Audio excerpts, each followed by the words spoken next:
Feeling a little under the weather today. Nothing major, but not feeling 100%. But still, the plan is to do everything up through Circus Man, maybe a little bit further, depending, because I just don't remember exactly how long the Circus Man stuff takes.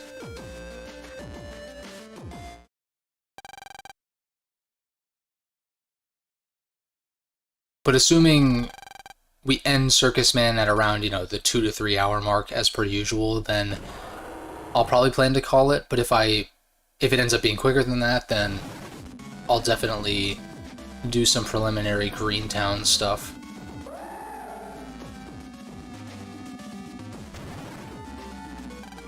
But now that I think about it, there is kind of quite a bit that we could do.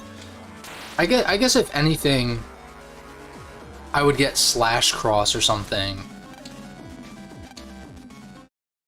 And then the next stream would be like the beginning of a Judge Man scenario. Because that's kind of the plan, is next time will be Judge plus Element Man. And we'll kind of move on from there.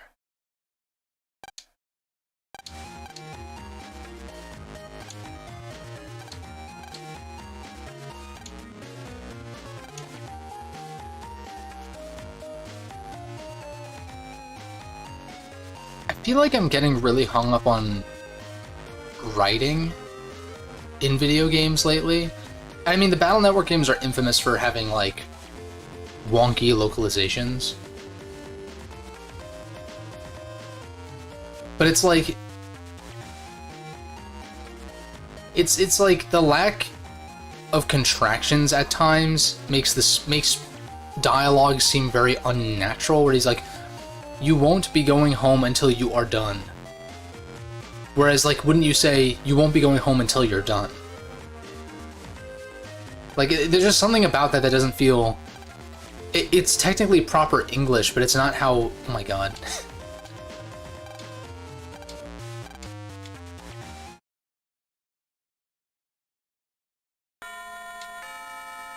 Not like a huge deal, especially because, like, the Battle Network games are old at this point, and have long been infamous for their typos and grammatical mistakes and character limits and whatnot.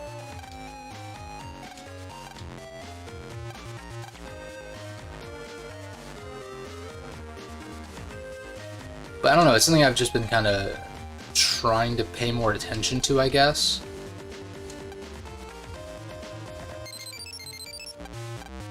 I'm guessing this is from Mr. Match. Maybe. Oh, never mind. Ah.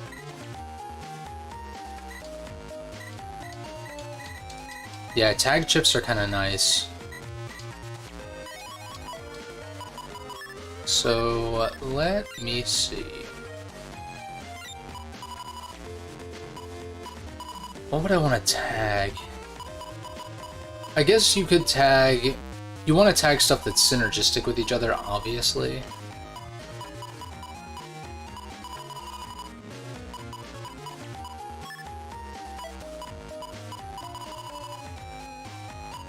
So, like...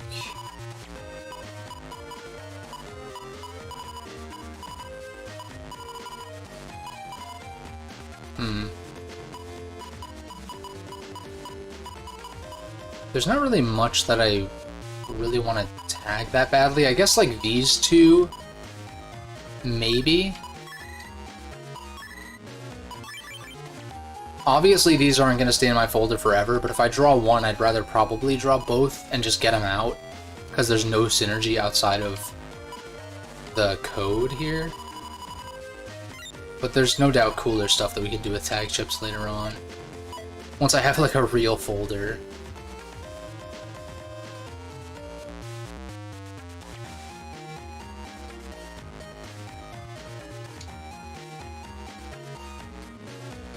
But this is really where I think BN6 starts to hit its stride.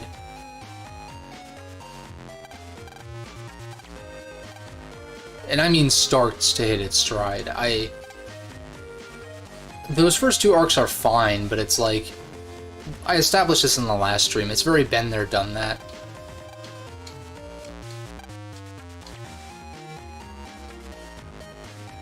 Which sometimes is okay, like not every moment of every game needs to be completely novel, you know? Especially because there are design decisions and just like aspects to game design that, you know, if it ain't broke, don't fix it kind of thing.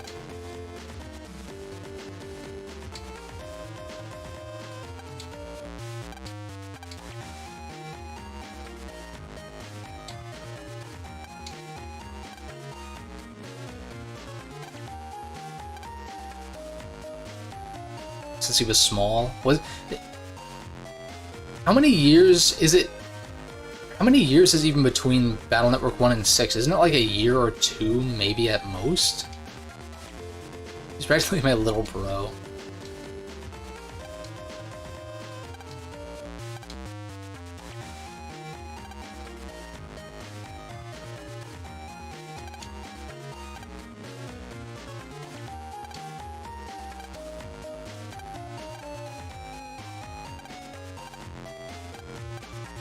Let's get that heat cross going.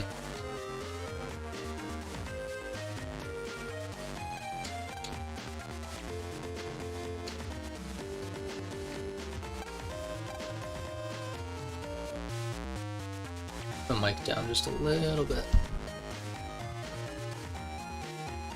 And yeah, so the Battle Network 7 video is recorded, and I'm in the process of editing that.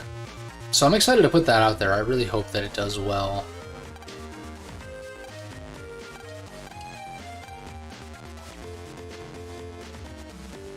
Because, I don't know, I've been kind of like... I don't know if it's because I'm a little run down today, or like the weather's a little bit gloomier than usual too. Oh, we have to go back to the classroom first. I don't know, I've just been feeling a little bit overwhelmed by YouTube, but I think it's because I've got like so many ideas, and I just have to pace myself and be like, alright, first things first, let's get this week's video done, and if I have time, let's prep the following week's video, etc., etc. Instead of being like, oh, you know, by this time next year, I want to have this, this, and that done, or whatever. It's like, it's too much, it's paralyzing if you try to think about projects in that long a term. Obviously, you want an idea of how your different creative projects are going to kind of progress, but it is overwhelming, and it's also like, I like going back to my older videos and kind of determining whether I think they kind of hold up.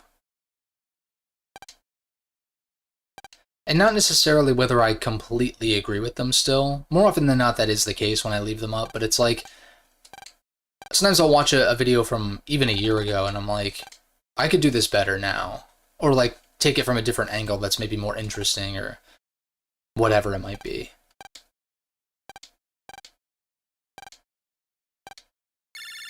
And so I've been like kind of in the process of like combing through my old videos and being like, all right, could I turn this into a YouTube short or something that kind of pushes people towards an older video of mine? Do I completely redo it? And if I do completely redo, or not redo the video, but like talk about the topic that I talked about in the video, do I flesh it out even more? Do I combine it with certain other ideas, you know, and just like stuff like that. But there are a lot of videos on the channel that I think are pretty solidly gonna stay public, like, pretty much forever.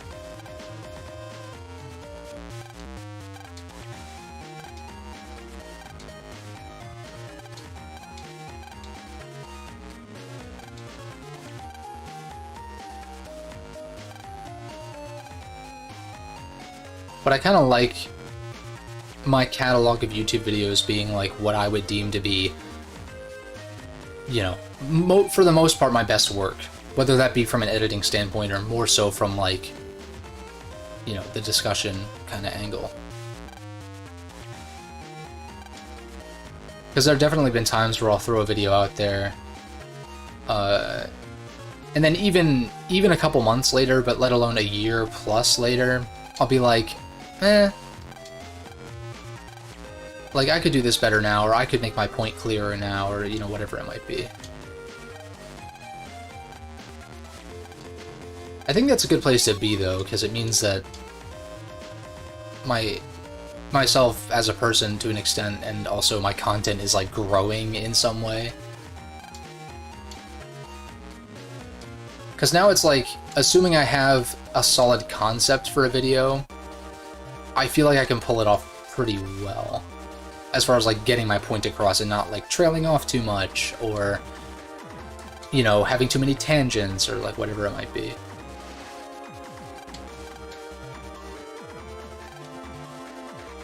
Now, the streams, on the other hand, riddled with tangents, but that's just how it goes.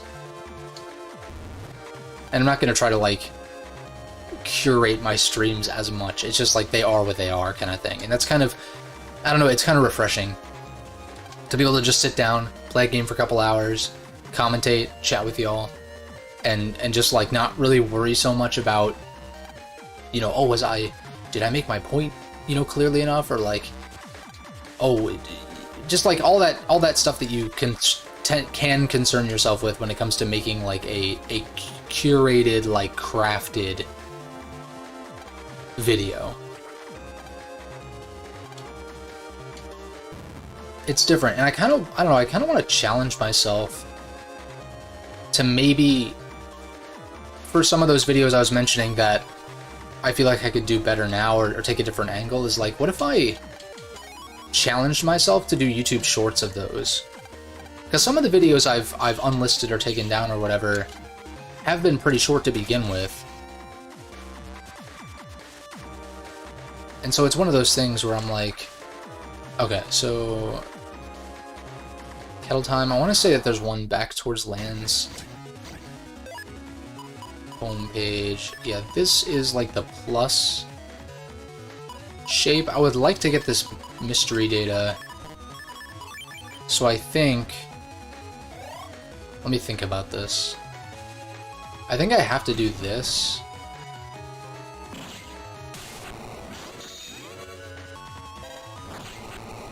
Plain.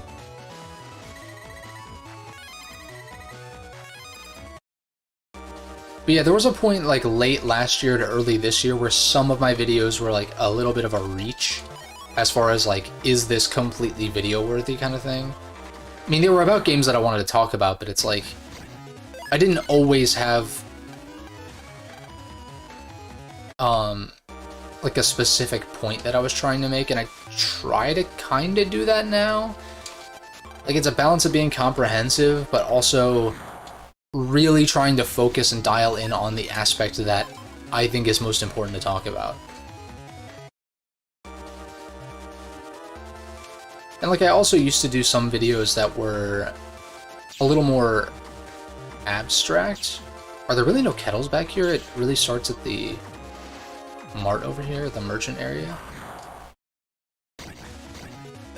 And I try to take those abstract ideas.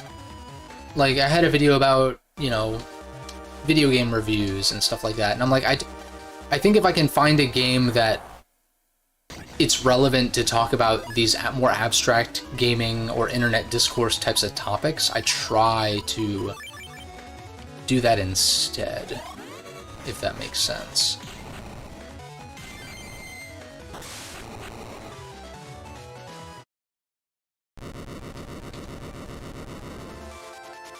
But then sometimes I find I'll sit down and record a video like that, and it starts to become so, like, the discussion becomes so distant from the game that I initially kind of jumped off from for the more abstract discussion, that it can lose focus. And so that's a tricky balance too.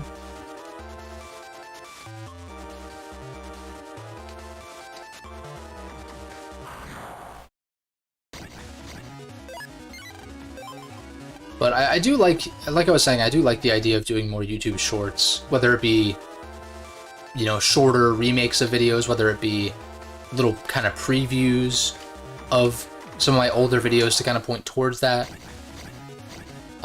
Or just like completely unique stuff, but I want to be deliberate with it. I don't want to get like too crazy with the YouTube Shorts thing. It'd be nice to maybe pick to have like some kind of upload schedule for the Shorts. Okay, so we got the tag chips here. Hey, what's up, Space Cowboy? Feeling a little bit, just a little bit under the weather today, so I'm like a little mellow.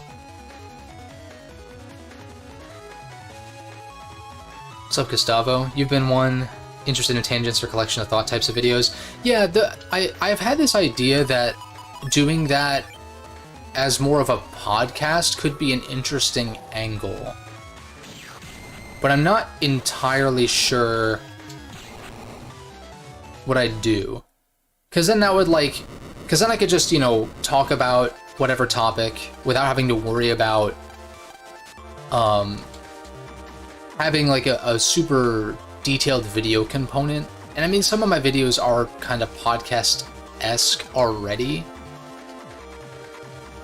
but I try to capture game footage that is at least somewhat relevant to what I'm talking about.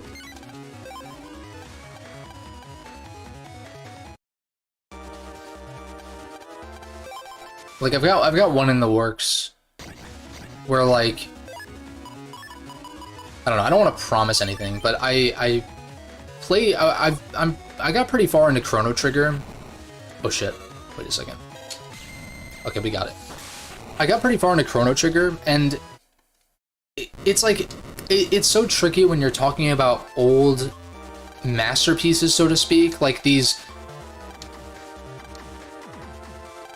Oh, there's one more kettle. These like all-time classics, it's tricky because either it's more nuanced than this, but it can sometimes boil down to either you agree with the general consensus that it's an all-time classic and you fucking love it, and so then it's like, okay, well then what are you really saying besides just that you agree with the consensus? And then if you're trying to take a more negative angle, then you're just gonna get bashed for being a contrarian or like whatever the fuck. And oftentimes with games like Chrono Trigger, for instance, slight spoiler, I feel somewhere in the middle where I'm like, I get how impactful this game is, but it's not like, it doesn't strike me as like an all-time favorite kind of game for me personally. It's definitely a personal thing. This is gonna be a problem, isn't it? I want to say... Can I run from these?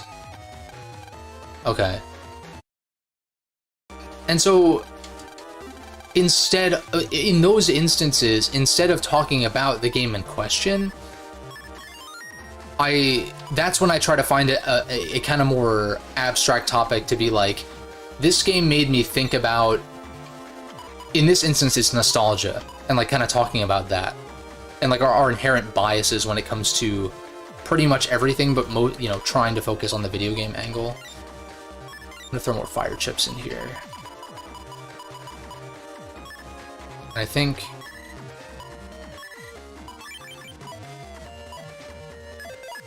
But then, like, as I was recording the video, I was like, how much of this is really about Chrono Trigger, and how much of it is just more of an abstract thing?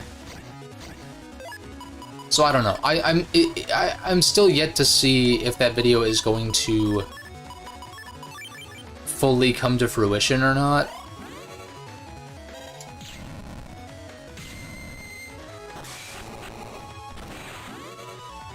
I think it will, but it's like, I don't know. I feel like I'm kind of just rambling right now. I guess if we get an area grab here, then I could actually deal with this kettle.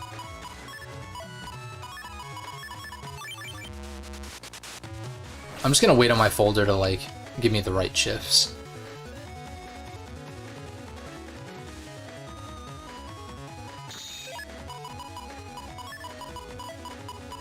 Okay, we got the area grab. Glad you went with Bowser here. Nice, yeah, I've played Bowser the least too, no doubt.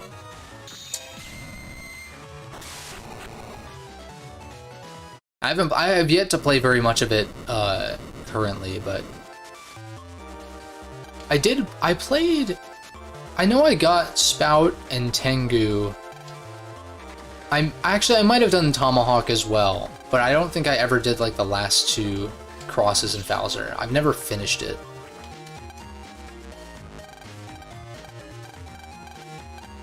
Alright, so we get to battle Heat Man, then we get Heat Cross, which is lit.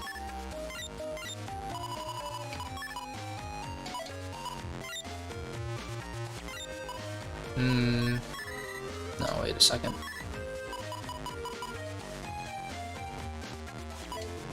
I don't like the barrier being here since we don't have any synergy. What other codes can I use?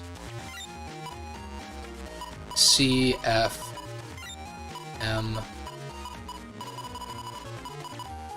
I can throw a reflector.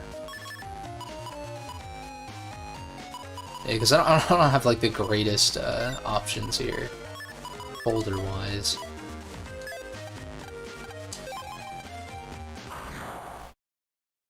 But I was mentioning before we all showed up that the Battle Network 7 video is recorded and in the editing bay. I'm excited to put that one out. I'm not exactly sure. That's another one where I'm like, I don't know exactly what I'm going to put for, like, B-roll, as it were. Probably just random shit from the Legacy Collection.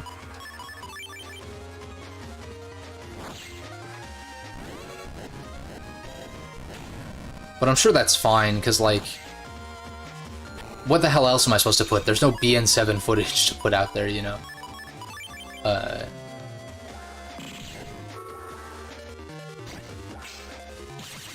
You gotta fight base the other day before Judge Man. Yeah, no, like, that's always fun to me, because I literally always do that when I play BN6, is I fight base until I can beat him. And it is feasible, but it's definitely not easy. We might even be able to do that today, depending on how long Circus Man stuff takes. Oh, nice.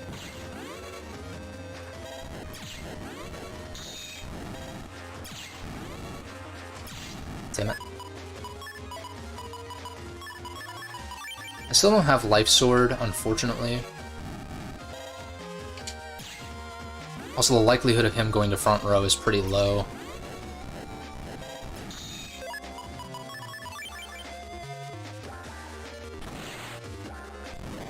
Oh, that was dumb, but we got him anyway.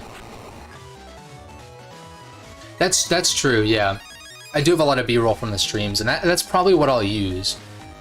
If I'm talking about it like a particular thing, it'd be easy to just download these and use that. Judge Man had some lead up too. Yeah, and I mean, there's plenty we can do too. Like, we can get Slash Cross, we can... Like, there's kind of a lot you can do before Judge Man, I think. And you know what I always found weird? Is that you get Slash / Tengu before Alek / Tomahawk, but Alek and or Tomahawk is the second cross in the menu. I always found that weird.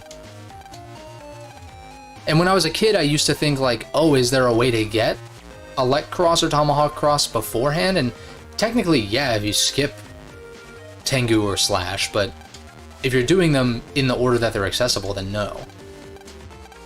It's a small thing, because like all the others are presented in the order in which you acquire them.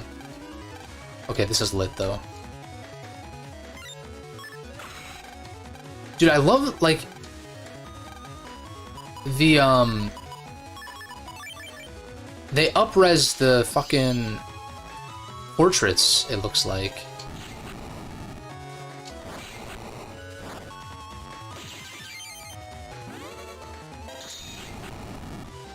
I love the way these look too. I was trying to personalize my the banner on my like homepage of my channel, and I was trying to think of like which double slow / cross do I want to put there, and I settled on Toad Soul because it like kind of fit in the slot that I needed it to for like the background image, but I was getting kind of sick of just looking at like regular old Mega Man EXE. I was like, why don't I put a Double Soul in there? Because it's a little more fun.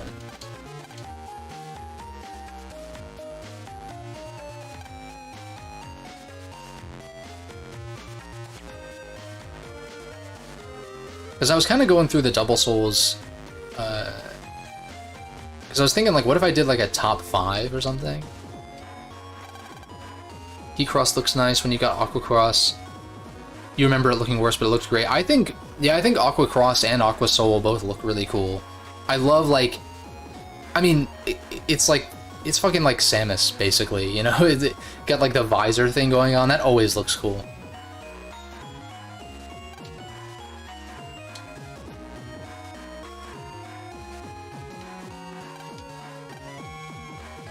But I guess, sort of on the topic of like video creation stuff, I think I might be entering another tier list era for myself. Because I've got a lot of tier lists I want to do, and I'm like, I don't know, something about that just sounds kind of fun to me. And maybe will allow me a little more time to finish some games that I could make separate videos on and whatever. Because, you know, part of me, when it comes to, like, Chrono Trigger in particular, part of me is, like, bummed that I didn't feel strongly in either positive or negative way, because that makes for an easy video topic, you know? Like, Chrono Trigger is still a masterpiece, or, like, Chrono Trigger is overrated garbage, you know? like, it's so easy to do that when you're on one extreme end or the other, but it's so rarely like that. But on the other hand, it allows me to get a little more creative, which I kind of like as well. It's just not as like automatic of a thing.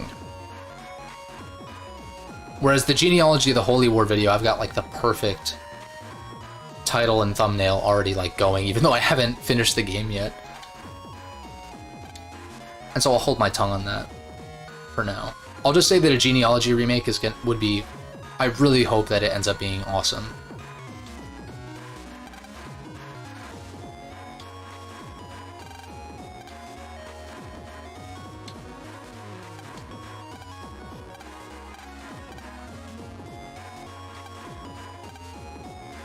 And I'm sure it will be, because, like, Intelligent Systems has a pretty good track record when it comes to remakes.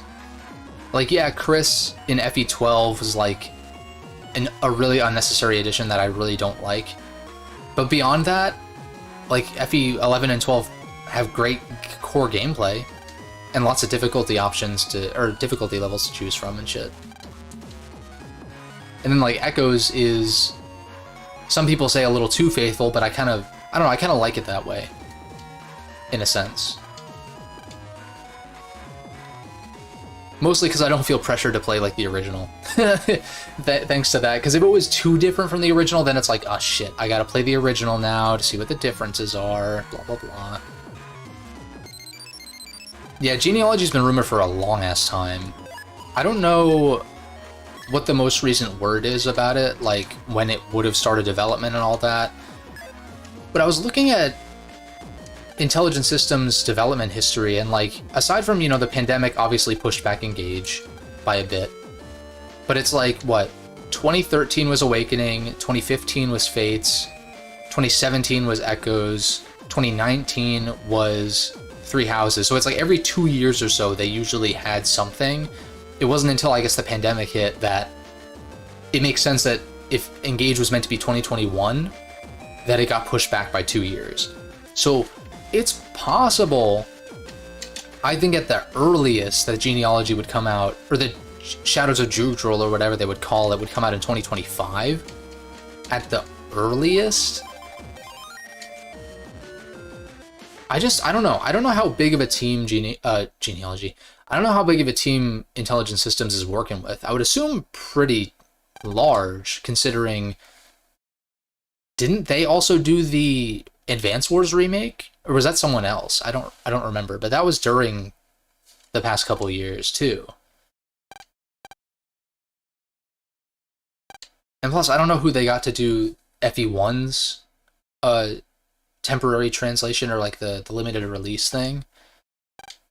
And Three Hopes, I guess, was probably developed by the Dynasty Warriors guys, maybe in tandem with IS, but they're doing a lot. And I think Engage, like, aesthetically bodes really well for a Genealogy remake, because Three Houses, I don't think looks that great, at least on original hardware. Playing it, I've dabbled with Three Houses a little bit in the past couple months on Yuzu, and it looks quite a bit better on there. Echoes is still your personal FE goat. Presentation and dungeons are so addicting to you. You don't mind listening to the battle music for every encounter? Yeah, I do think, I didn't mention it in the video, I think the final act could have maybe used a few more battle themes. Like, the battle themes are fucking awesome. God, the names escape me because I haven't listened to them in a couple of weeks, but they're so good. But when you're climbing the Tower of Duma and you're hearing Sacrifice and the Saint, I think that's what it's called, or Sacrifice and the Saint, something along those lines, for every random encounter, it kind of like loses its impact a bit. But that's like the only thing I'll say, because the music in Echoes is so fucking good. And I really, whether or not the Genealogy remake is like amazing or not, I just want the music. If anything, I just want the remastered music, because the music in Genealogy is really, really good. It's just, you know, it's Super Nintendo music, so it's limited in some ways.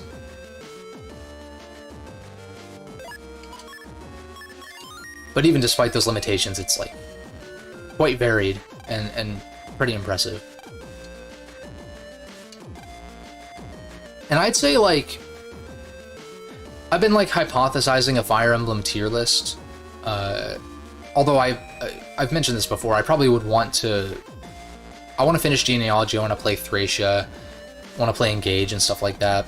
There'd be some that I would leave out, like I haven't played 1 or 2. But I don't really see an issue with that. If you're doing a tier list and you say up front, like, hey, I haven't played these entries, so I'm not going to rank them.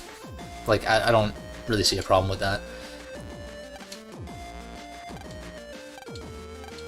But, anyhow, to me, like, Echoes is easily in my top 5.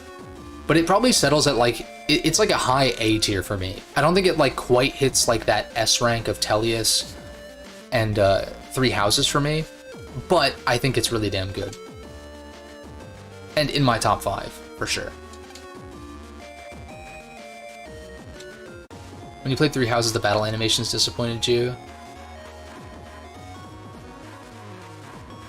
Yeah. Yeah. Three Houses... I'm like... I know that I'm still gonna love Three Houses in a lot of aspects. God, this is a whole thing that I need to do. But the, we can do lotto numbers. What was I gonna say? Yeah, Three Houses, like, visually and animation-wise is definitely disappointing in some ways.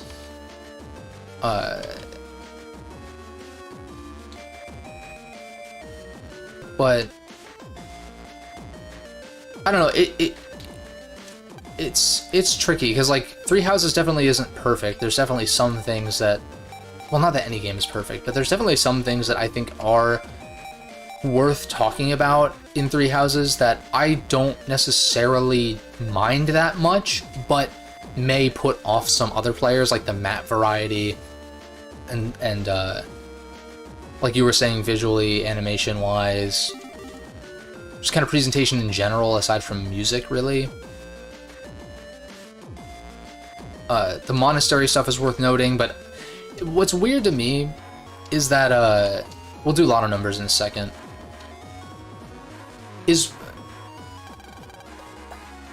I'll probably end up saying this when I eventually talk about Three Houses in a video, but it's, like, Fire Emblem players, like, if you are, like, a Fire Emblem player, like, you are hardcore into this shit, that is, like, your main shit kind of thing, I feel like a a lot of hardcore Fire Emblem players are really just want to get to the strategy gameplay stuff, and they view the monastery, like, prep building your character stuff as, like, a waste of time. And they're like, I hate the argument of, like, I just want to get to the game, but it's like, that is the game, though. Like building your characters in the particular way you want to do it is a part of the game. Is it a little tedious? Sure. But, and like, would I want every single Fire Emblem game to have that? No. But I kind of like that Three Houses is like a Persona Light, in a way. And I played it before I even got into Persona. And that was really one of the main games that convinced me that I would end up liking Persona. Like, I kind of hypothesized years and years ago. I just never really had the means until P4G got ported to Steam.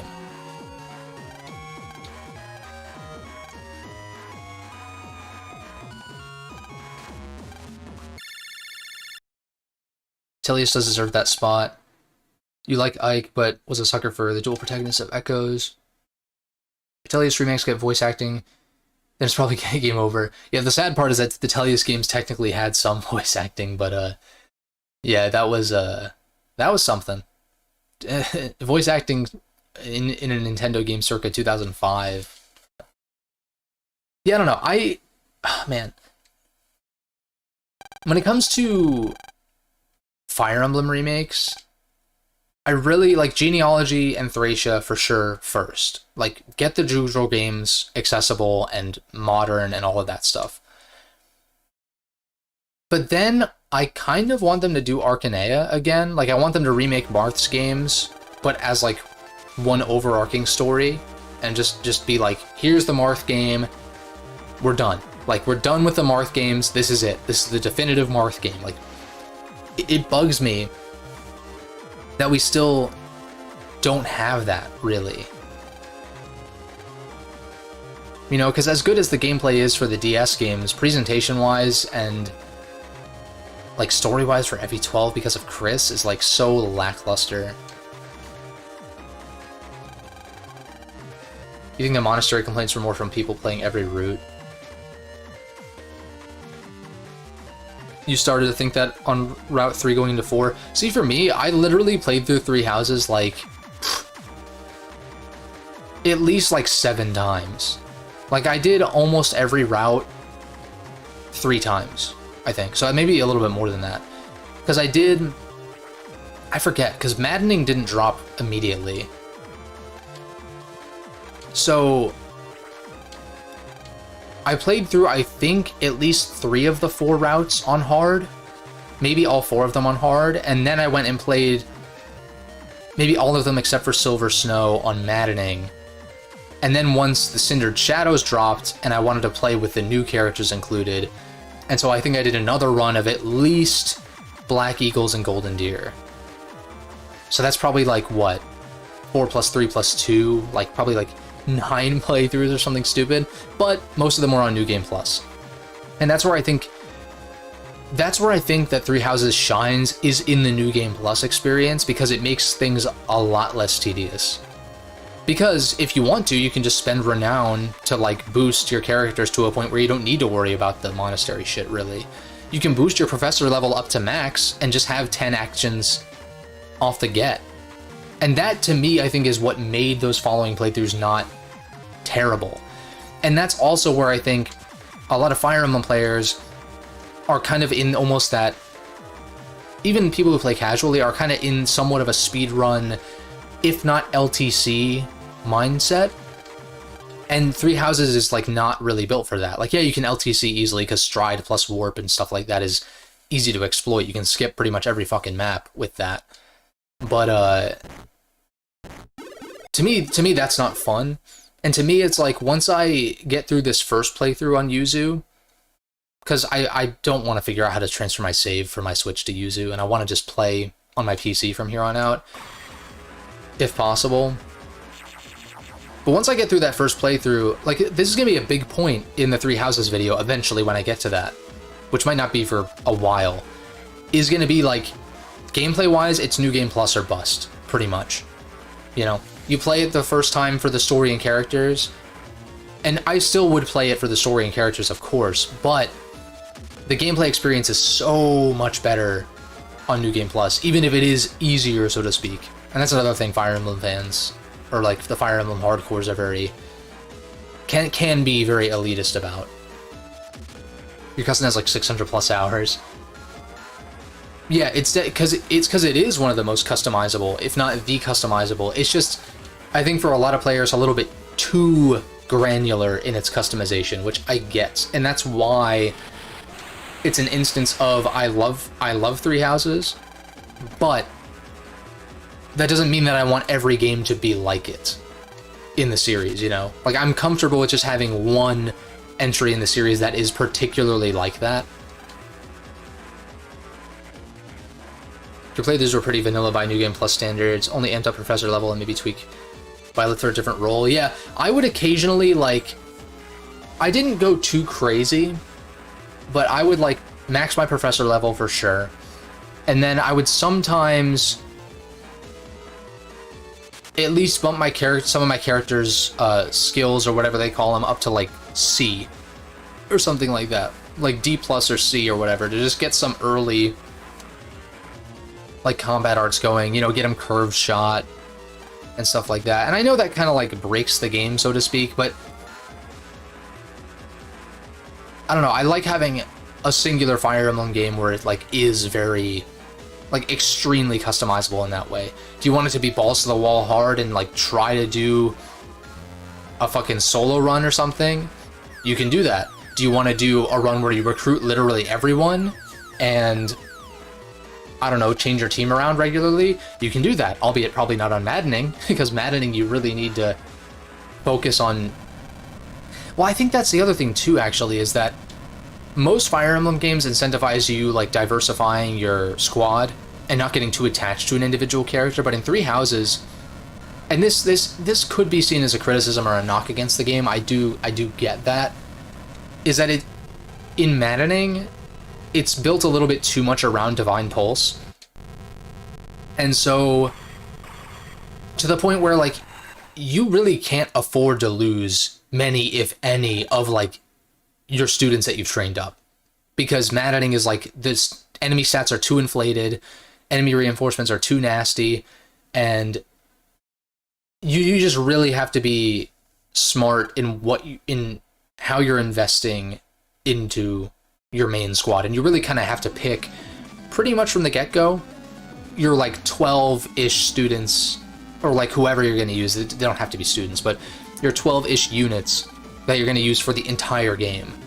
And I could see that being a turnoff to the traditional Fire Emblem fan, which I like the traditional games too, like, don't get me wrong. And that's my whole point, though, is that, like, I sometimes like when series experiment, granted that it doesn't completely change the trajectory of the series to be something that it isn't, you know?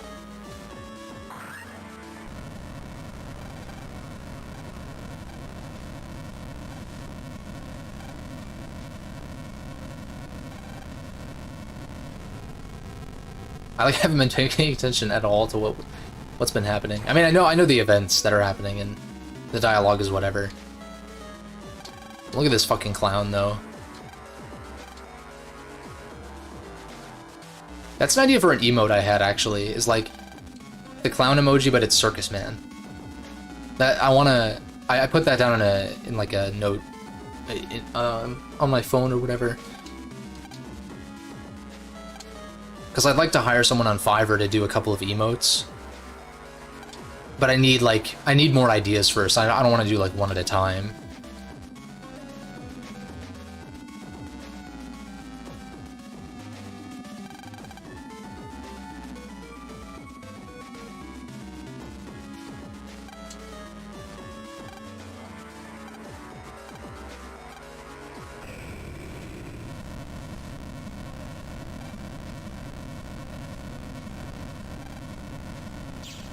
But I am curious to see, like, because all of what I just said about Three Houses is based on my, what, 500-600 hours plus that I put into it, mostly within the year that it came out. And so, I mean, it's possible I go back to it and I'm, like, not really feeling it because I burned out and just played it too much. But I think that if I get in the right mood and I play the right route for that mood on my first play, and then I kind of abuse New Game Plus however I so choose, then it's going to get really fun again. But it's a different kind of Fire Emblem game than the average Fire Emblem game.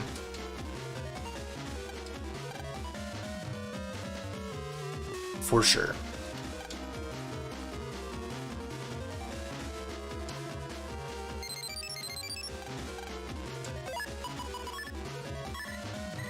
But I'm really excited for the potential of that Genealogy remake, though, because that, like, depending on the route that they go with that, it could end up being, like...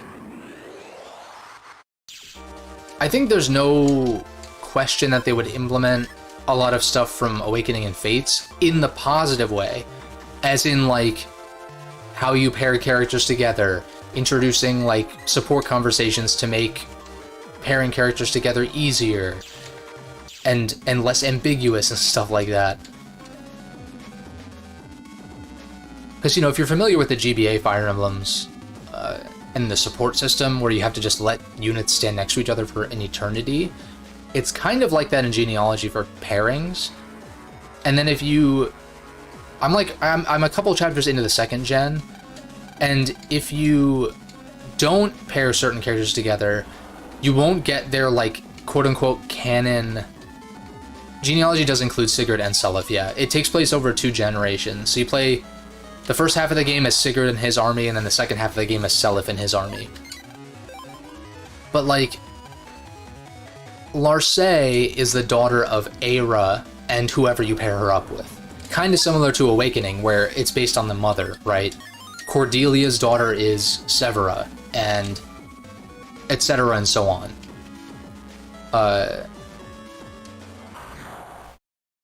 And so in Genealogy, if you don't pair Aera with anyone, then you don't get Larsae, and you instead get, like, some random replacement for her.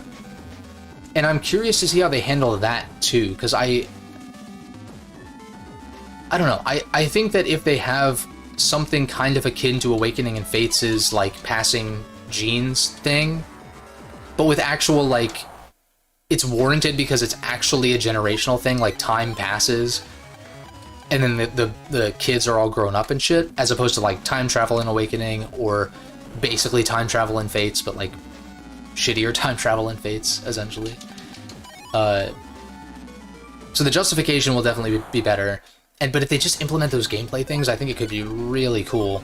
And it could even be potentially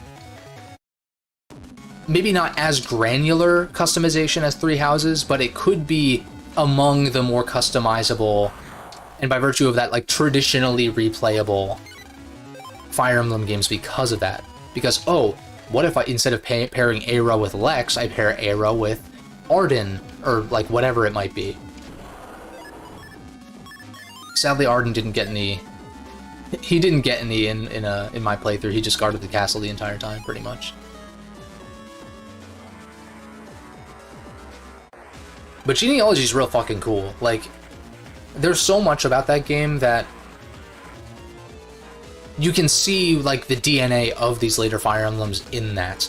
Like I was saying with the pairing thing, leading to how supports worked in the GBA games, and then also inspiring Awakening and Fates, and to a lesser extent, while Three Houses narratively is extremely inspired by Genealogy, you'd be surprised. I knew that going in, and I was, like, shocked at how much was, like, very similar. But I won't get into detail for spoiler's sake, but I was like, damn, Three Houses really did kind of rip off Genealogy's story, and told it, like, it's presented better, but, like, it's not maybe told as well just because of the split route thing. That's really the main issue I have with Three Houses' story, is that it's... If you want the full picture, you have to play all the routes, really.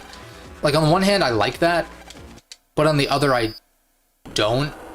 Because I feel like if you had one cohesive story that gave you everything in one, it would have been a better story. But I don't know, there's something about... There's something kind of cool about piecing together the lore and character motivations and stuff like that by playing the different routes and seeing the different perspectives. Although... Okay, so... we need to talk to our dad, right?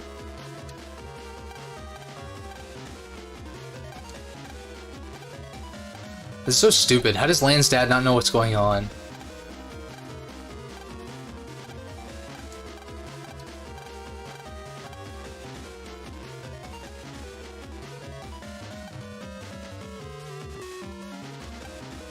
Where do we compete the Side Beast? I'm guessing we go outside. Wait, who the fuck do we... I don't remember what I'm supposed to do here. Maybe Mr. Mock has an idea?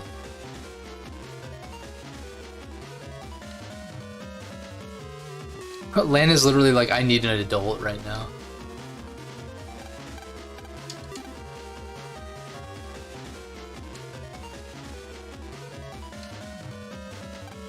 Wonder how we can beat this Side Beast.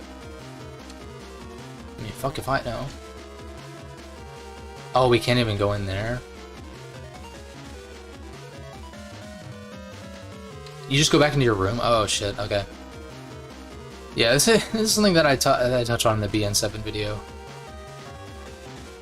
Is like these random, these like weird triggers and backtracking and shit. Not a huge deal, it's just like... the hints are not helpful a lot of the time.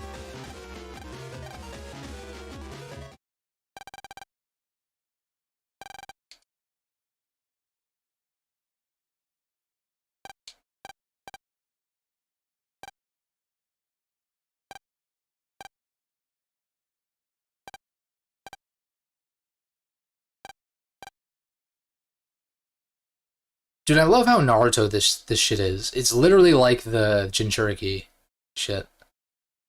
Like you have the tailed beasts, or the... whatever it's called. Yeah, let's go into... yeah, let's go brainstorm, like, just something. Like, let's go back to your room and think about this. Would have been way better.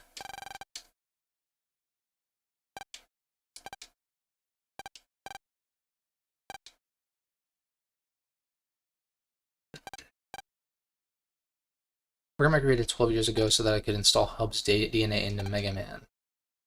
Memory expansion program XMM.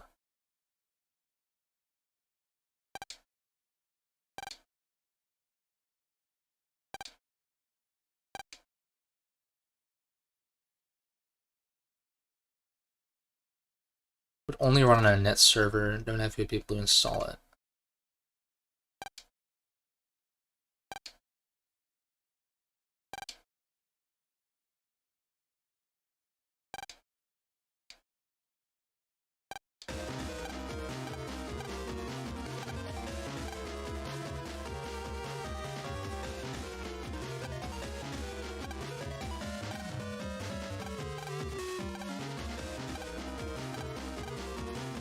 It's gonna be one of the dumbest ideas they've had. Also, I forget why or how you're able to transform into Gregor, and then you fight Gregor at the end. Is it like a replication or something? Oh, I like this part. Speaking of Fire Emblem, this is like very much like not quite like that, but I like this shit, this strategic kind of shit. This is like the equivalent of liberation missions.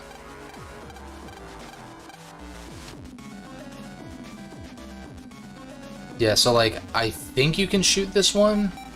No, not quite. So I forget... this is one of those things where I used to have this shit memorized. Be with combat animations off, yeah, literally. Like, there's always one where it's like... they're placed so that you can shoot them, kind of deal. Like this guy will shoot, and then we can use like a regular sword on the other guy. I think the axe is intended to be for, I think the axe is intended to be for this guy over here. I would guess.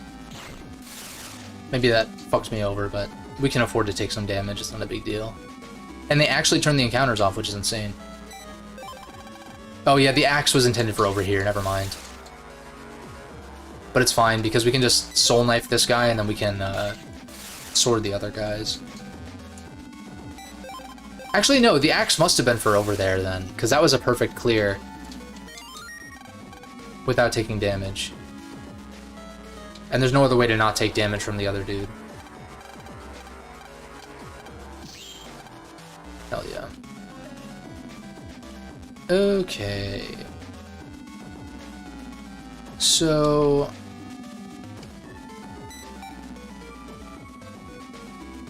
I guess we have like 4 axes, so you're supposed to axe into axe. Oh, you can use L to look. Okay. So we did take damage here. It's not a huge deal. I'm not going like damageless, but... Okay, so it really is like liberation missions. Yeah, that's like sword, axe, sword. This is... I guess you're supposed to like shoot to chip this and then axe here. If I had to guess.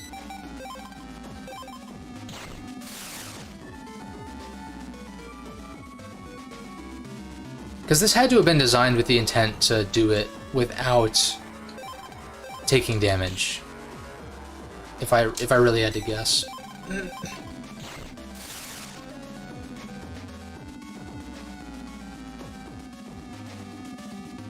And that's like, speaking of Fire Emblem with animations though, like that's the main thing about genealogy that's kind of annoying, is that the animations are so... Like, it's just a slow game. Without using like emulator speed up shit. Oh, remaining used to give you bug frags. Ah, that's right. So I guess whether or not you can do it damageless is less important than how few soul weapons you can use to clear it.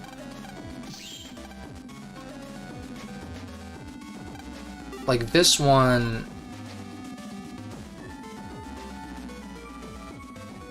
That's like, you know, you axe, or no, like you shoot this guy and then... I don't know if I want to know. I think I want to shoot the blue one over there though, for sure.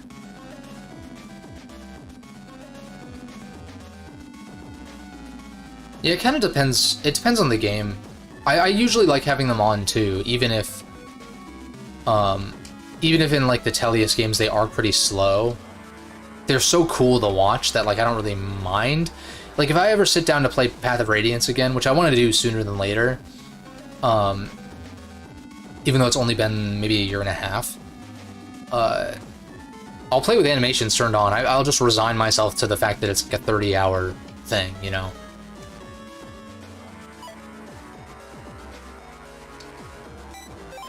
That could be an interesting one to stream. I don't know how I feel about streaming Fire Emblem because I don't want to invite any elitists in or anything like that. Because that just would get annoying with like the backseat gaming shit. I feel like if you play a game that's too strategic in that way, it's easy to kind of invite criticism. How the hell do I want to do this? I guess I shoot once. At the same time, who cares? But it's like, eh. Maybe. I want to play through the Tellius games again, but on hard mode this time.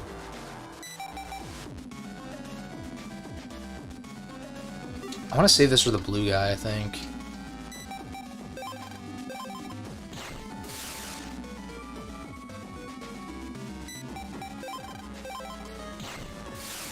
Then I knife this guy.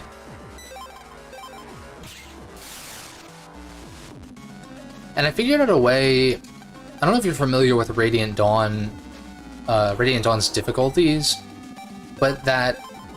Well, for one, they're mislabeled, which is kind of infamous, but the main thing, like... Fire Emblem does have a fair bit of backseaters. Definitely one of those games where you need to garner a community for it. Yeah, that's fair. It would probably just be kind of a one-off thing if I did stream the Tellius games, but that probably wouldn't be for a while. But with Radiant Dawn on hard mode, it does this annoying thing where it's like, it's not good difficulty, where they turn off enemy ranges and they take away the weapon triangle, and it's like, it's just totally unnecessary. Like, you don't... I hate it when... Like, I don't know, I can appreciate when games try to do something a little different than just inflating numbers for difficulties, but at the same time, it's like, you're taking away enemy ranges, which doesn't make the game any harder, it's just more tedious because you have to, like, manually count that shit instead of being able to tag them. And the weapon triangle thing is also just, like, a weird thing, because it's so built into the DNA of most Fire Emblem games that having it absent specifically for hard mode is kind of stupid, in my opinion. And so, if you... There's a randomizer for Radiant Dawn, but you don't have to randomize your game.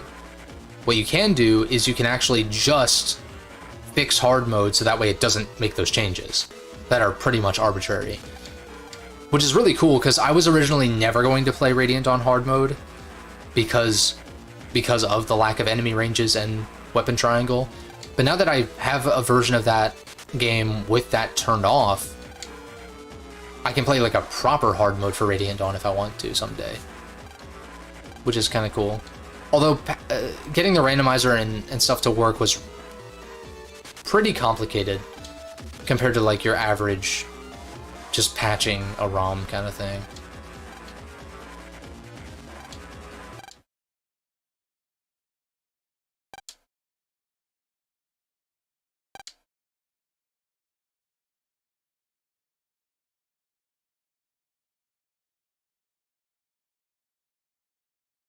Yeah, you had to start over at the start of Act 2 because of choosing the wrong difficulty.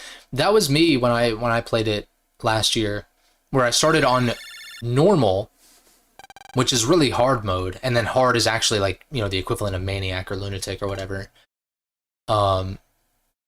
And even just within the Dawn Brigade section, I was like, I think I got to the map where you recruit Aaron, and was having like a really bad time, and so I completely restarted and played on easy, which is really normal. And even then, the early game wasn't a total cakewalk, but I'm glad I did that to at least get one playthrough under my belt for when I want to go back to it. Because I feel like, as I've talked about Fire Emblem games on the channel, I feel like I've gotten better at Fire Emblem in general. I'm definitely not like Don't get it twisted. I don't think I'm like amazing at them or anything, but I definitely am. I definitely have improved.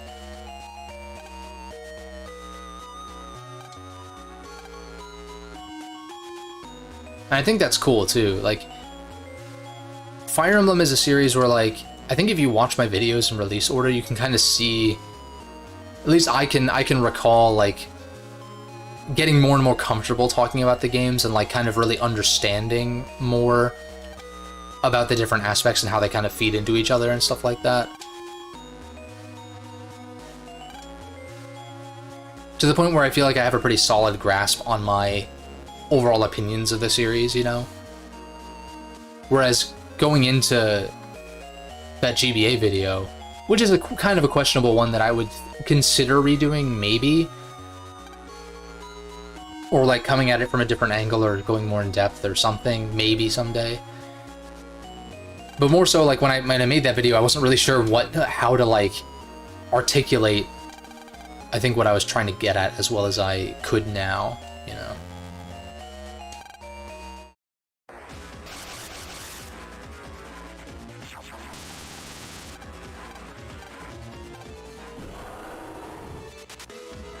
And then I'm also kind of just a sucker for games that allow you to transfer certain data into following iterations. Like, I love that because I capped a lot of units in Path of Radiance, I capped some of their skills, and so that transferred bonuses into Radiant Dawn. I think that kind of shit is really cool. Digital Devil Saga has a similar thing. Well, not a similar thing, but it has stuff that transfers. And even a different party member you can have depending on different like dialogue choices you chose in the first game and second game, which is kind of neat. And like, of course, Mass Effect is like the flagship series for that.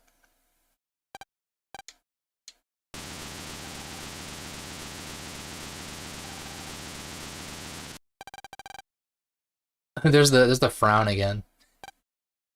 Although it's more of a straight line this time. How does this look with the smoothing filter on? Hold up. Oh god. Ugh. Ew. That shit looks disgusting.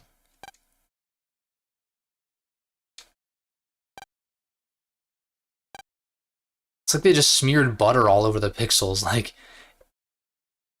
I can't be the only one who thinks that shit looks really bad.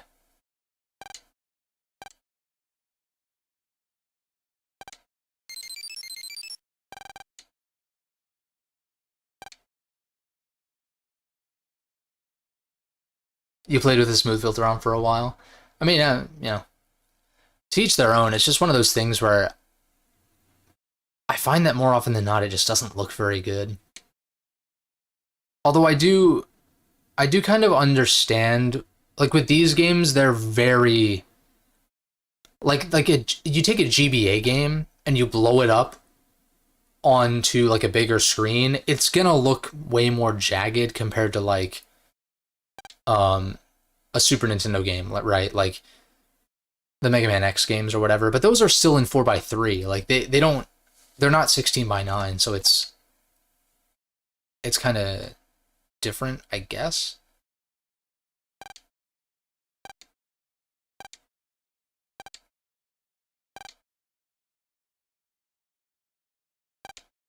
My point is, like, I think the smoothing filters on maybe like the X games don't look as bad compared to the GBA titles. I even think the Zero filter, the Zero ZX filter, looks better than the one in this. I'm still not a huge fan, but I think, doesn't the Zero collection give you multiple options too? Maybe? Or no, I think you can turn on scan lines or something, which might make a difference.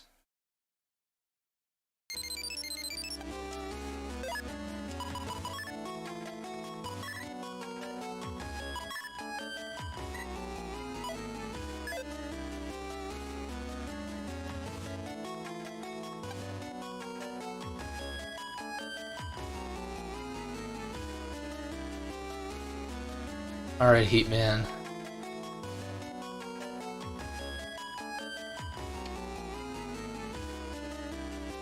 Sounds kind of similar to the Undernet theme.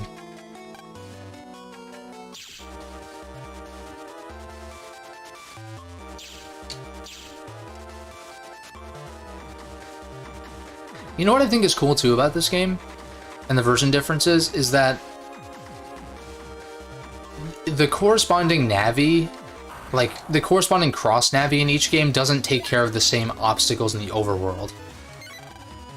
At least as far as I recall. Like, you need a Lek Man, I think, to get rid of the water obstacles, whereas Spout Man, I think, takes care of those in Bowser. Something like that, right? Like, the tree is taken care of by Slash Man, but that's not what Tengu Man does, right? I think it's... Well, who would it be in Bowser? Tomahawk Man. Yeah, like, that's cool, because it means that you're not getting... Like, you're getting different, like, mystery datas or shortcuts or whatever at different points, depending on which version you play, which is kind of neat. Which I would guess maybe influences which version is more speedrunner friendly.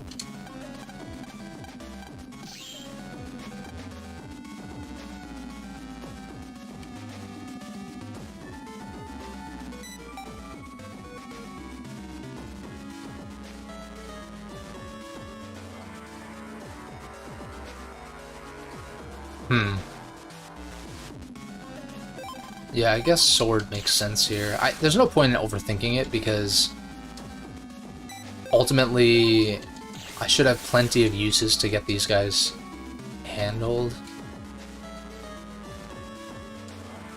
We just dagger this guy or knife him. We shoot this dude. I don't remember. Are there some on the lower level? I think there are. Yeah. So I guess we'll just double check. Oh, there's a Tenko over there. And like, I want to say, does Match give you this key, or does he take care of the flames? Or maybe no, maybe it's Elecman takes care of water. Slashman is the trees. I don't remember what the other obstacles are and who takes care of what. Also, you kind of have to take damage here, don't you? Unless you chip someone, because we can axe these guys. And so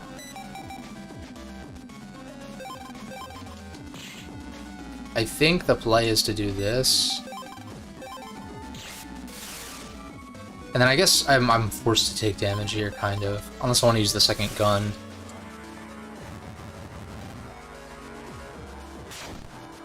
But I knife and then I axe. Dude, it's so satisfying to one-shot those blue guys.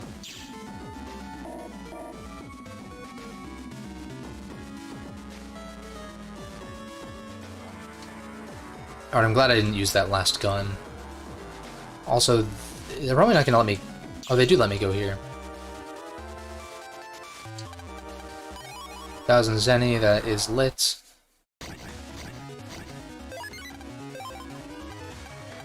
We're already running into Metar 2s, which maybe isn't that impressive, now that I think about it. Because we're already on the third arc. Another double shot. God, I'm fucking croaking right now. Also, I did not mean to jack out, god damn it. Shit.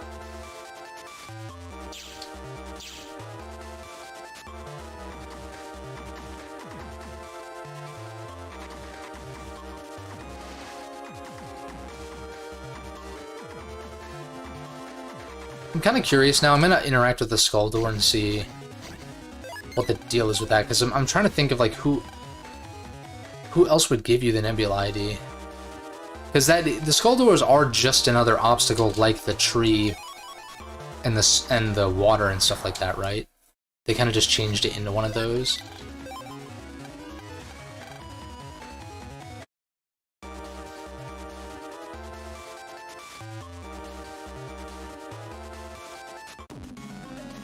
Alright, so sadly I have to redo this.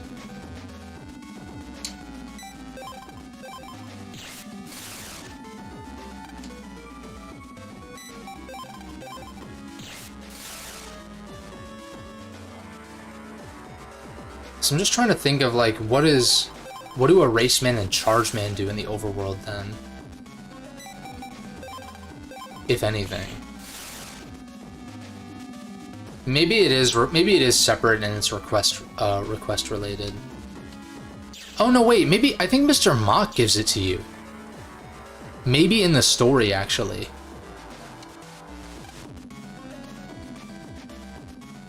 And I guess it's not Nebula ID in this game, it's the World 3 ID, but same difference. I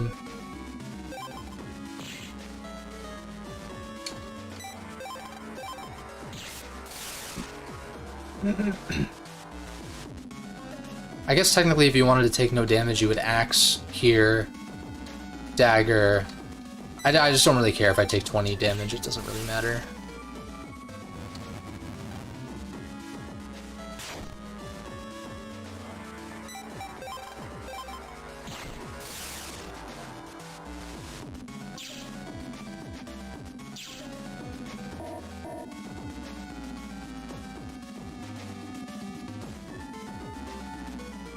Yeah, I'm pretty sure that that's what ends up happening. I think it might be like main story related. Like when he changes allegiance. That doesn't reach. What the hell are you supposed to do for this? This is not the right distance, yeah. That's so whack. Or I guess I could just... I mean, that works.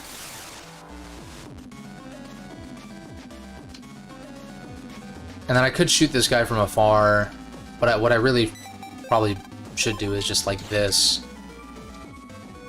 Or, you know, either sword into knife or axe into knife.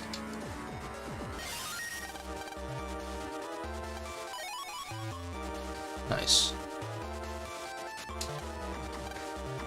Captured all the fish in this area. Oh. One of those again. A420, nice. Alright, we got some blues. We can just sword from the back there. Oh yeah, this one's annoying. The respawning thing, you have to pay for it though. Oh wait, does it respawn? I forget. I think it might. Oh yeah, the tornadoes. I know Tenguman handles those in the Fowler, but... You can definitely shoot this guy from here, right? Isn't that the right range? Yeah. Who handles the tornadoes in... Oh, maybe Charge Man just goes straight through him or something? I could see that being a thing.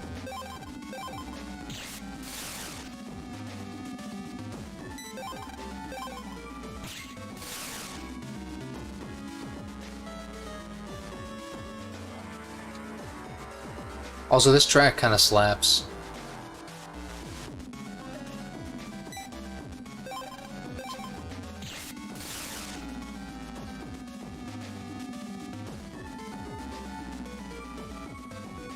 After numerous S ranks, you didn't get the chip for a while. Yeah, gating stuff like that behind specific chips is kind of annoying. I want to say axe here, because you for sure sword the yellow guys. But I also said I was going to use a sword. Oh shit. I guess, it's not the biggest deal ever, but... I was going to sword these blue guys down here. But I guess I could just knife them.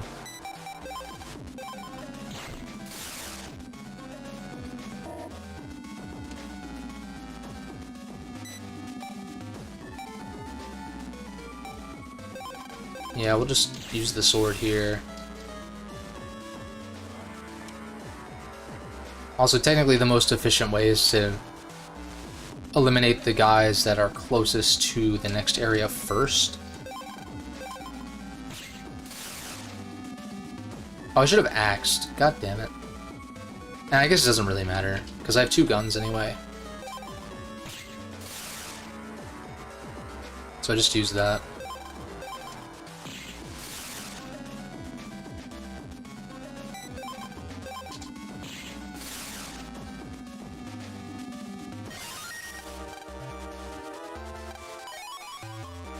Yeah, we need another chip for this door, don't we?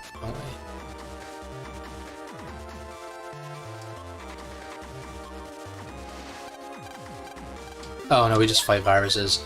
And this is tricky in Gregor because I'm pretty sure it's aqua viruses. Partially, I guess.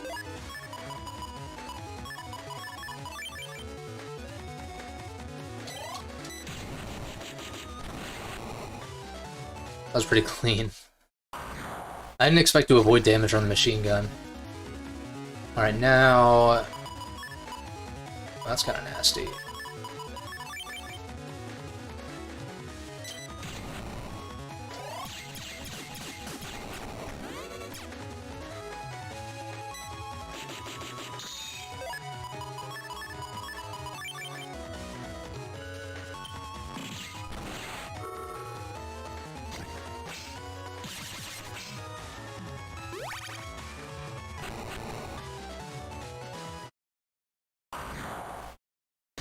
Assuming this is the last one.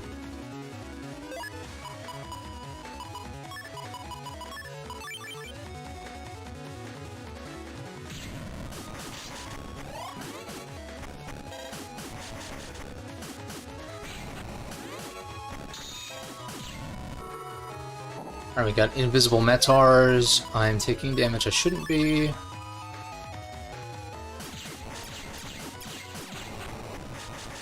It's all good. We get some health back. I don't know if his iframes were up. I thought they were. Nope.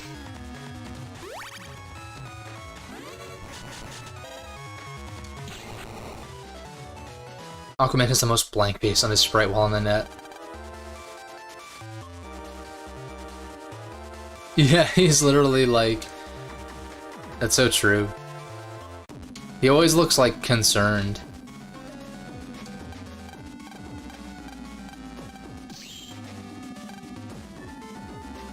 Okay, so we shoot this guy for sure. And then like dagger, sword. I guess like we axe here.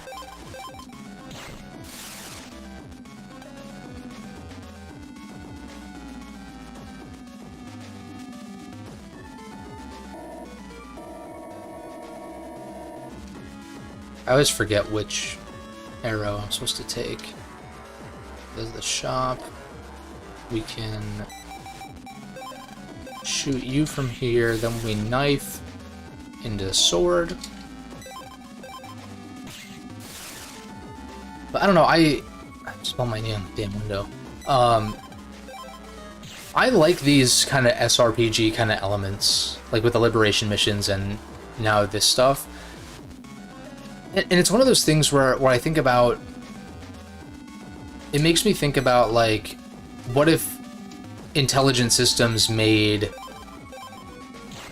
like a Mega Man game or, you know, like stuff like that. Like, what if you gave these different IP to different studios to make games in different genres, you know? Because I like that shit. I'm like, what if Atlas made like a Mega Man RPG, you know? Like, that'd be sick.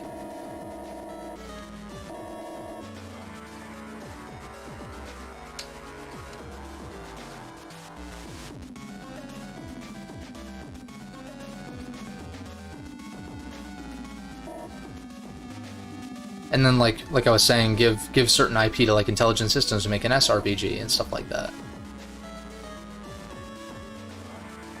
And that's why I think the Warriors games like Hyrule Warriors, Fire Emblem Warriors, Persona 5 Strikers and stuff are really cool, because it basically is that. It's like, here, let's give an action studio, and like Metal Gear Rising is another example, let's give an action studio, although Metal Gear Rising is like, it doesn't really, like narratively and stuff, doesn't really feel like a Metal Gear game, but it does take place in that universe, I guess.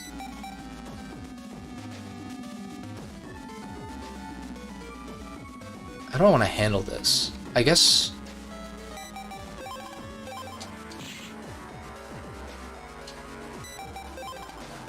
But like, Metal Gear Rising is so wild that it's like, I don't even think it necessarily needed to be a Metal Gear game.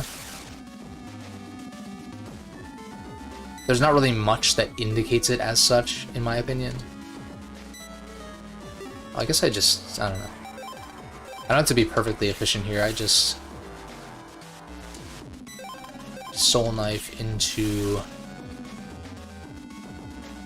I'll just use a sword here. I feel they definitely hit a start with BN5 and 6. Minigames from 4.5 come to 6 to a degree. Yeah. I guess I haven't played enough of 4.5 to really fully see that, but... I like the kind of variety that 5 and 6 provide. Especially after 4 being kind of a slog, like a repetitive slog in some ways.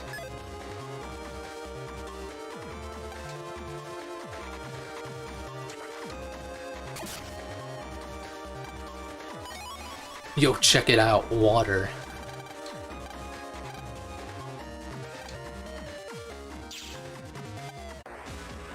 Look at this fucking clown.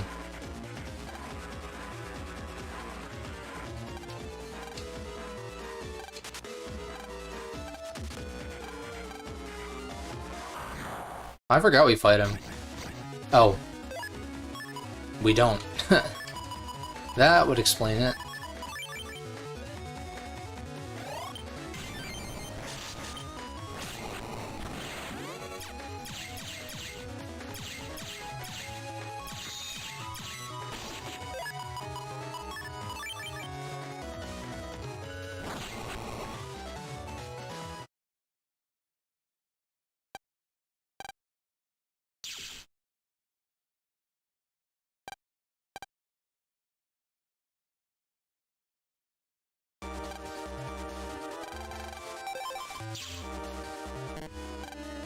Right, and then we gotta go to Land's homepage.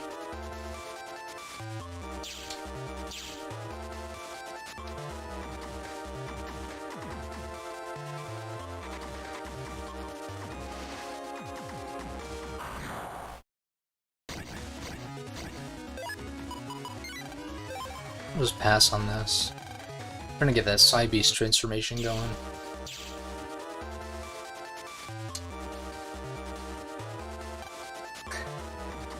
I can never unsee Mega Man's, like, frown, or I guess, again, in this case, like, kind of a straight face, but...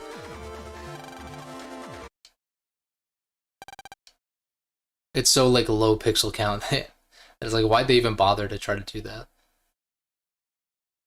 Chargeman has a train transport minigame, similar to Metal Man, minigame in 4.5. There are shooting minigames that essentially worked like surveying with L in the segment. Oh, okay, I see.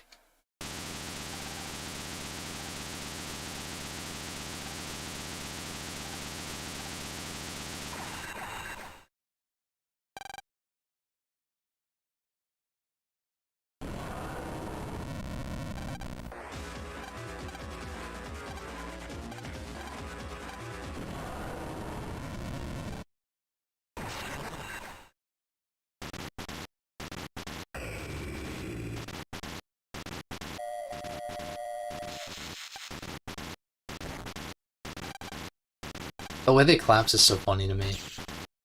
It's not as instant as like Dr. Hikari at the end of BN5, but like at least Mega Man goes like to a kneel and then collapses. It's just not. It's not just like, you know.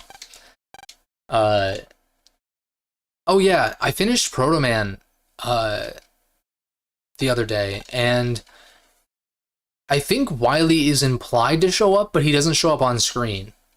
Regal you see text with like no portrait, and it's like a Soul Server overload or whatever, and then Regal's like, "What are you doing here?" And then it just fades to black. But Barrel does show up to talk to Regal, I think exactly the same way that Barrel talks to Regal in Team Colonel, if I recall correctly. Right? Shaw didn't show up at the end of Team Colonel, did he? I know I just streamed it like last week, but I don't remember exactly. So I think Barrel's role is the same regardless of which version at the end. It's just whether or not Wily actually shows up on screen or not. Even though it's heavily implied that it's Wily at the end of Team Proto Man. Shaw didn't show up in Colonel. Okay, right. He only shows up when you get Colonel Soul. Similar to how Colonel shows up when you get Proto Soul. But at the very end, yeah, Barrel does the exact same thing.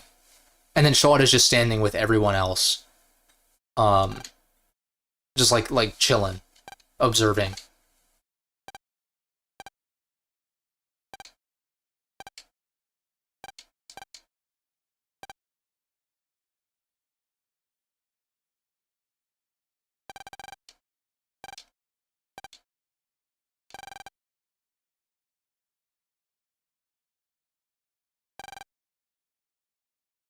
So Barrel comes on screen and he talks to Regal and then he leaves. And then Yuichiro comes to talk to Regal and then he like collapses. And then a new mysterious voice, I would assume, because obviously there's no voice acting, but a new text box comes up that says like Soul Server overload or whatever it was that Wily said in Team Colonel. And then Regal goes, "What are you doing here?" And then collapses. Which is probably what he says to Wily, because I don't think it's Barrel, because why would he be like, "What are you doing here?" when Barrel literally just talked to him and left. So I think it's implied to be Wily. It's just that in Team Colonel they added that extra thing where Wily comes on screen after he's like, "What are you doing here?"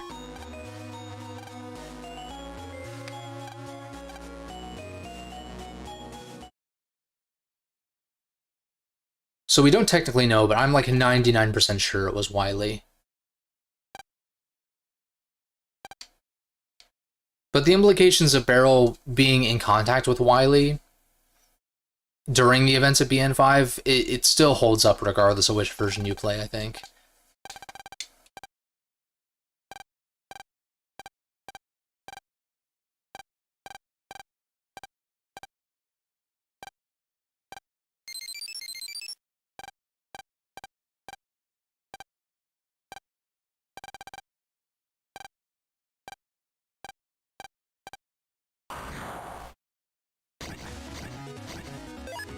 Now it's lit.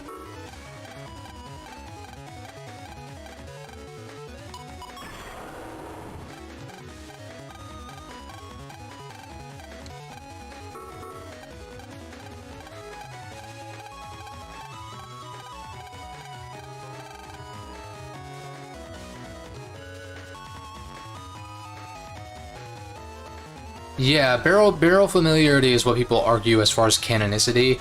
So like, yeah, technically Barrel shows up. Well, I guess I don't know if Barrel shows up during Proto Soul. I think that's just Colonel. Maybe. No, Barrel probably. I think Barrel / Shot has some lines when you get the corresponding soul in the Undernet. But yeah, at the very end, Barrel shows up regardless. So I guess, yeah, technically Team Proto Man could be canon, but it seems way less impactful that Lan is like feels betrayed by like, why would he feel betrayed by Barrel if he wasn't on Team Colonel? You know what I mean?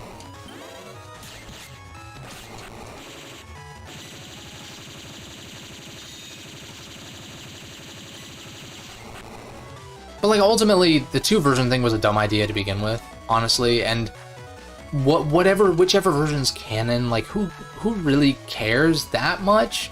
Especially because I feel like most people in the fandom have played both anyway. So it's like, okay, if you enjoy Proto Man from a gameplay standpoint, then play that. But just know that there are certain things in Team Colonel that would indicate more accurately towards like Lan and Barrel's feelings toward each other in BN6.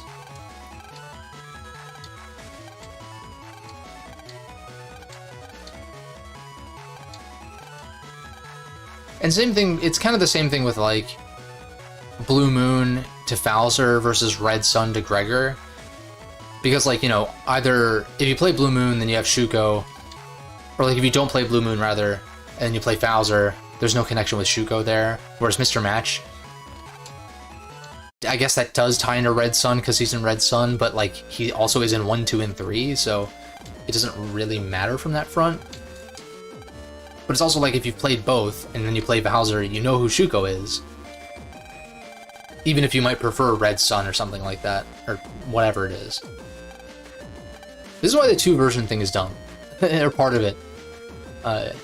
And it should no longer be a thing with like any video game. I really hate it.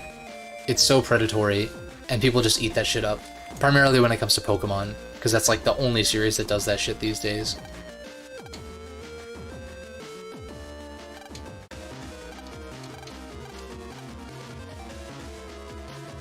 Alright, so we're definitely gonna do some...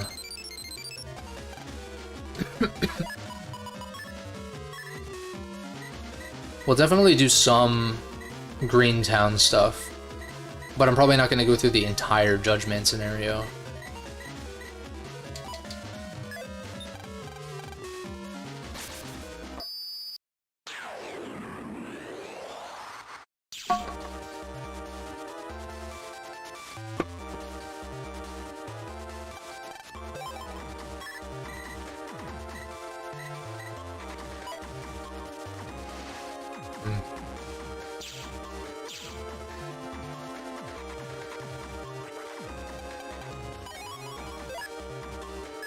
We'll get a shit ton of cash right now, so I can get HP mems.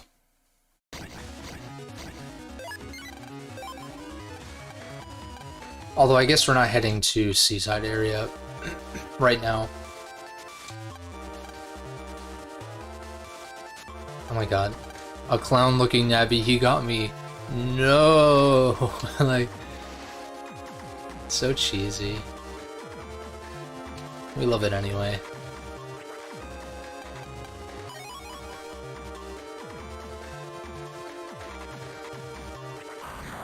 Hey Gustavo, just out of curiosity, you've been playing Sea of Stars at all? I know we were kind of talking about that in the chat a while back.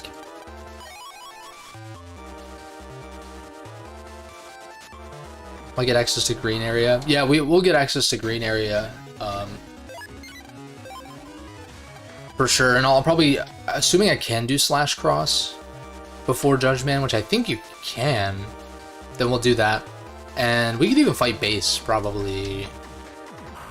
on this stream. Unless that opens up later, but I don't think it does. You just go behind the tree. And that's that.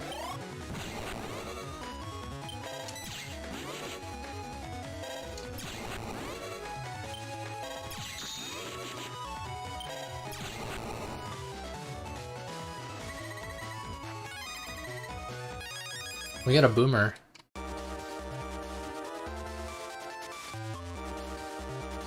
You saw my spoiler-free video. Haven't been playing Sea of Stars. You've been playing Valkyria Chronicles 4.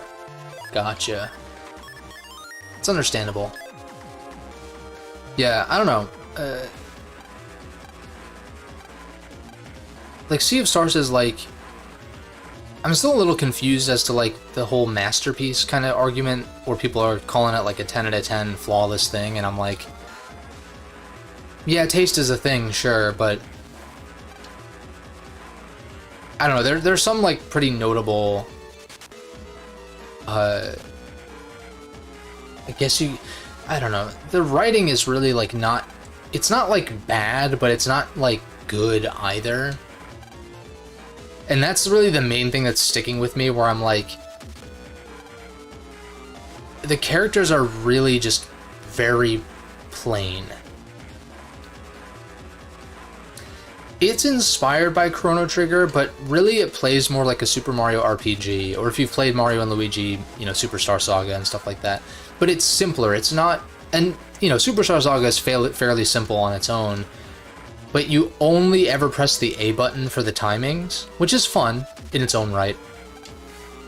The issue I find with the gameplay, though, is that for like the first third of the game or so, your options are so limited that...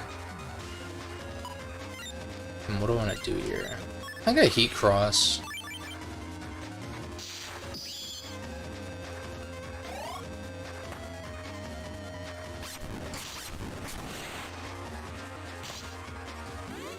Oh, what the fuck? It canceled my hit? What was I saying?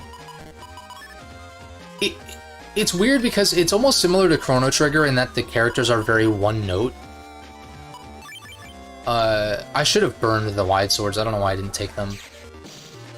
But yeah, gameplay wise it is more like Super Mario RPG or the games that play like that with the like Paper Mario and stuff like that.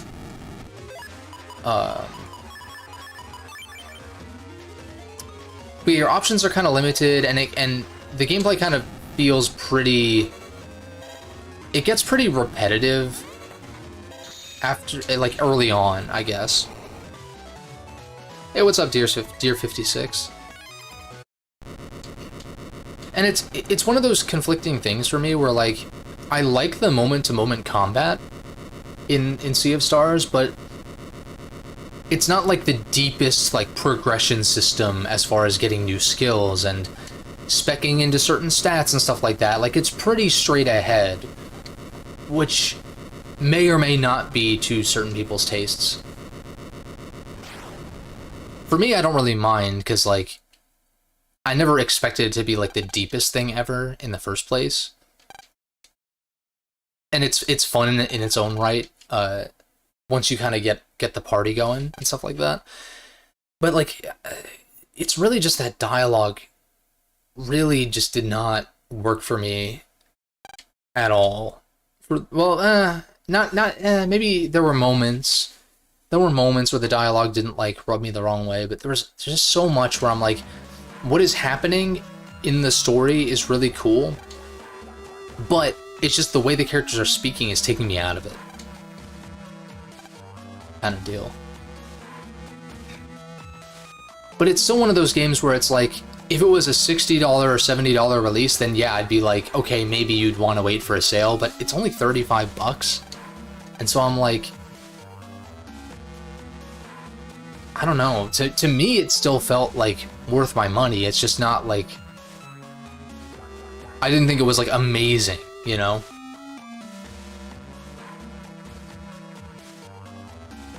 You haven't been anticipating it? You gotta play... playing it, hoping my video would remove your hesitation. Yeah, I mean, it's not like it's a good game. Like that's the thing that I don't like about. Like, if you look at the negative reviews on Steam, for instance, I kind of agree with a lot of the stuff people are saying, but I don't think the game is bad by any means. I think people are, when they have the same kind of negative or similar negative opinions of the game that I do, that's enough to put it into like the negative category for them. But for me, I still think it is solid. Like that the title for my spoiler-free video is pretty accurate to my opinion on it. It's a solid game. It's just kind of a slow burn to get to like the really cool shit. But it's also not terribly, terribly long either compared to a lot of other titles. But if you're kind of on the fence, I mean, it wouldn't hurt to, I guess, wait at least for the DLC to come out and maybe a price drop or something. But it just kind of depends on what you're looking for. I hate it because I wrote a Steam review after I made those videos, and I feel like I put it more eloquently in the Steam review than in my actual videos. And now I'm like second-guessing my videos because of that, which is an annoying place to be because it's only been like a day since I put up the spoiler video even.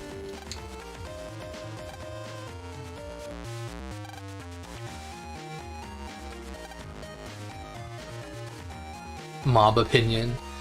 Do you mean like as far as the overwhelming praise, or you mean just kind of in general? Because we've talked about it. The internet rewards extremes, so it's either this game is amazing or this game is dog shit. There's no in between. You still need something more similar to Tears of the Kingdom, but I pretty much decided to wait for the next Zelda game whenever. Yeah. Yeah, no, that's fair though. Like I'll say that Sea of Stars did not quite, it didn't live up to my expectations for it as far as, well, it's tricky because I don't feel like I had that high expectations for it. I guess it's more that it was just like pretty much what I expected, but not like much more than that, I feel like.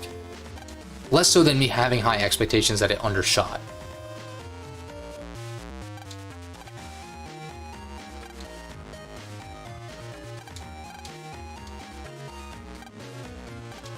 Depends on the game. Yeah.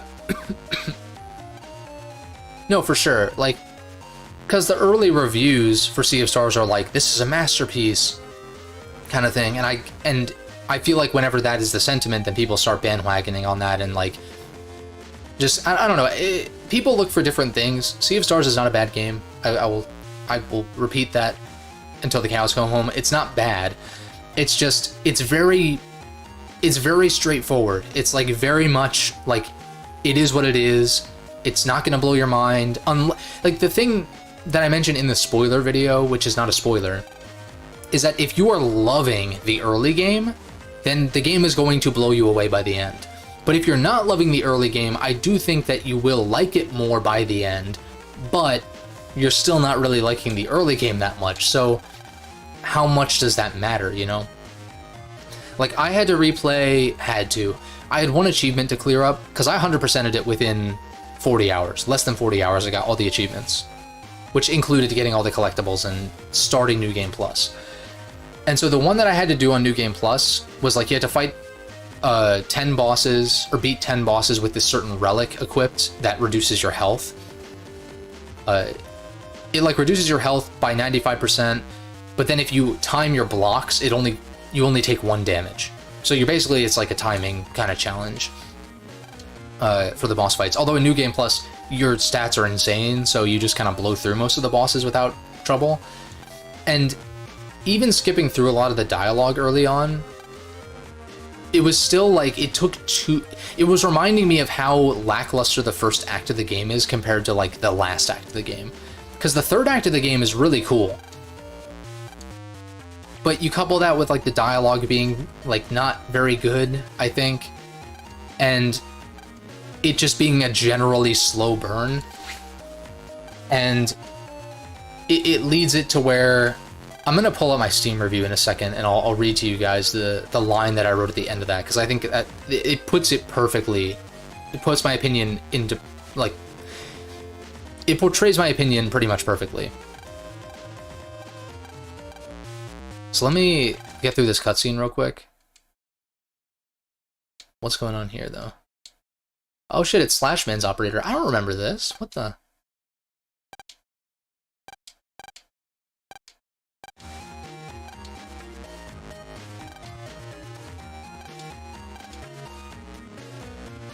You could equate it to Xenoblade 2, early game being slow, and if you're into it really early, you'll... Yeah, no, exactly. And so that's why in the spoiler video I say, like, I get it. I get why people... Because if you do really love the early game, and you really like the characters, I don't... It's a confusing thing, because I'm like...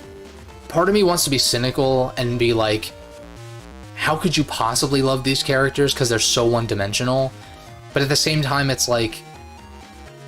It doesn't really affect me, I guess. It's just... I'll also say that there's a particular character that if you're not really into... If you're annoyed by him, then you're not... The story is not going to resonate with you, really. But it's fine. Like, the thing that really carried... You know what? It's in my Steam review. I'm going to pull it up in a second. Oh, she lived in Yumland. Okay, so there's that connection.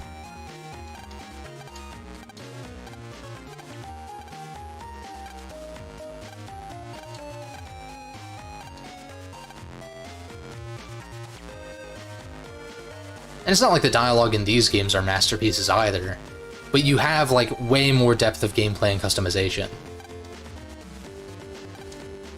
And, you know, I like a slow burn. Persona 3 is the slowest of slow burns, and I fucking adore that game.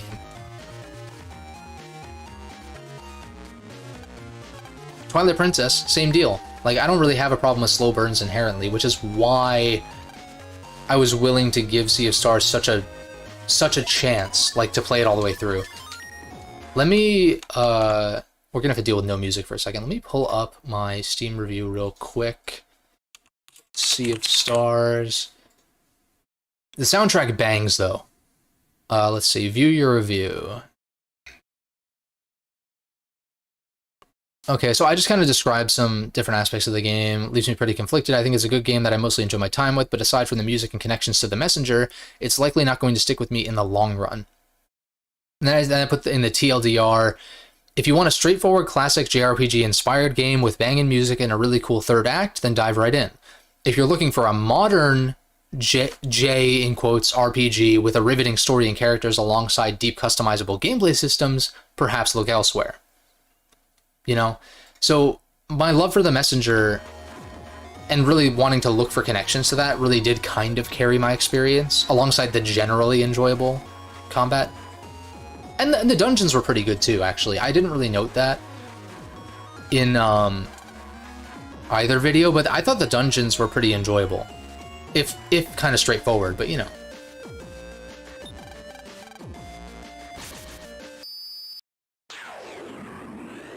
And part of me kind of, I don't know, it has me, like, somewhat hopeful for their future projects if they decide to make another JRPG. Oh, did we get Roll? Oh, we got Roll 2. Sick. 40.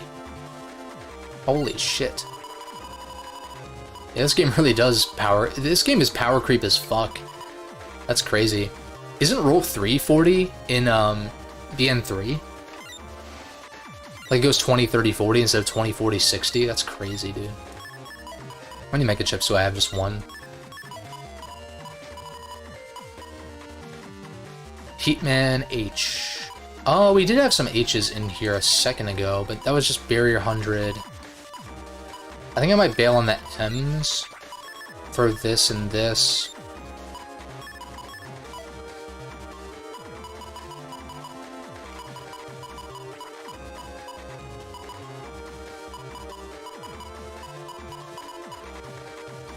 Got lots of fire chips. I guess I would bail on... I wish I had a longsword S. That would be nice. Because right now I kind of want to bail on most of these sword chips. If I don't have life sword, it's like, what the fuck is the point in running these? It's like I said last time, Four Swords is a fucking Zelda game. It's not a folder. It's not a strat. It's a spin-off. So I guess I cut these, right? What do I replace them with? I don't really have much better. Well, I guess I can throw other H's in here, at least that one. I guess I can keep one of each until I get a Longsword S. Recovery 80 might not be a bad idea.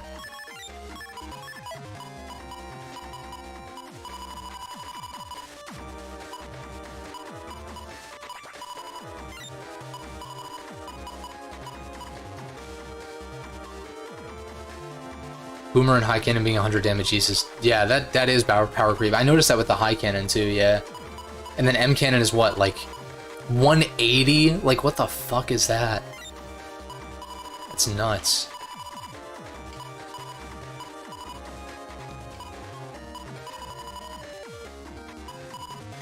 Well, we can sub this out for a double shot.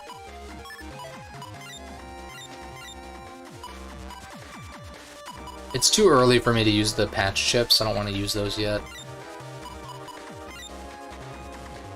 How'd I get M Cannon? I want to say it was a mystery data, I think. I think it was a green somewhere, maybe. It would have been on my last stream. I don't think I played this. I don't think I played this between then and now. But I want to say it was green mystery data. Oh, you know what we can do? We can do lotto numbers. I also will say that my throat is like really starting to bug me, which is unfortunate. I hope that I'm not getting like actually sick. Let's see here.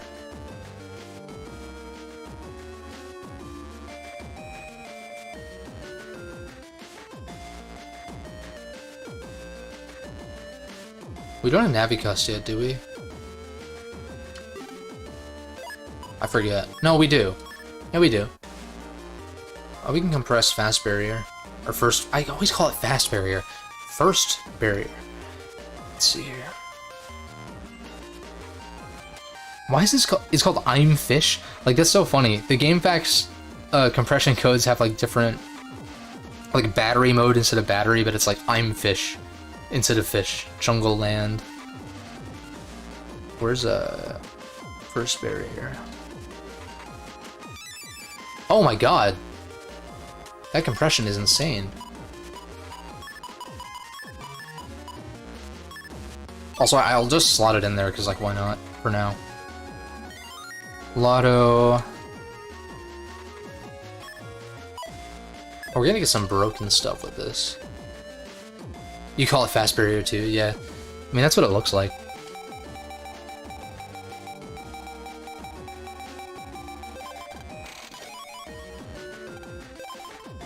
You should try to fix that, yeah. I mean, it's just like character limits and shit.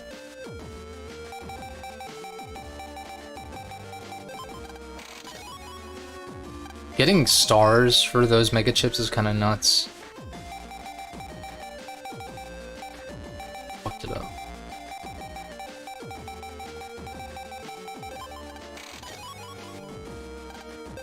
You call undershot undershot. I'm sure there's some other examples that I do the same thing.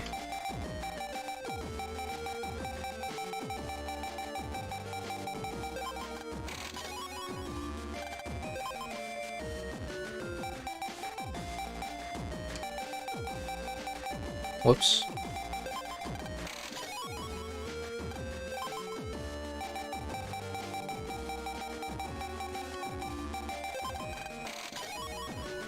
Body pack, buster pack.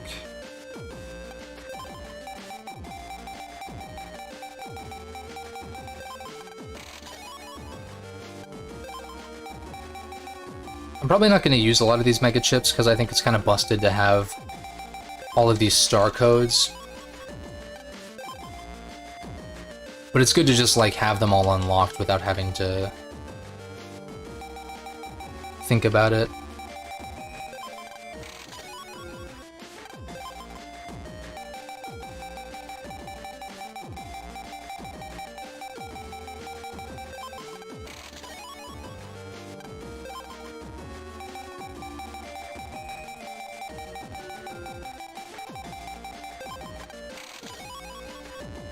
Count bomb.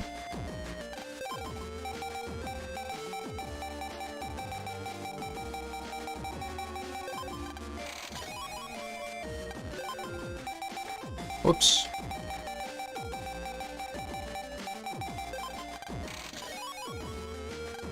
God, there's shit ton of codes here.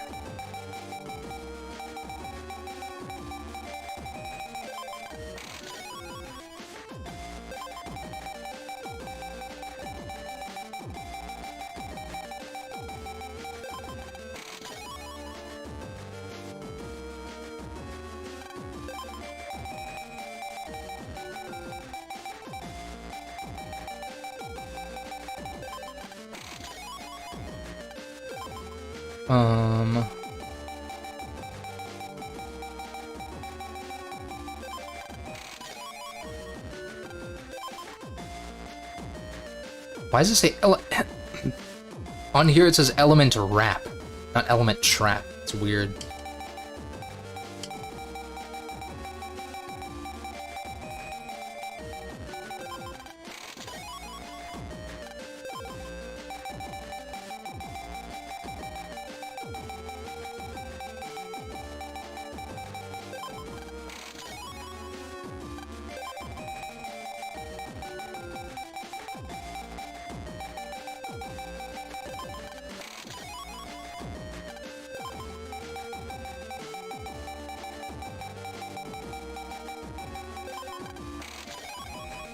Unlocker.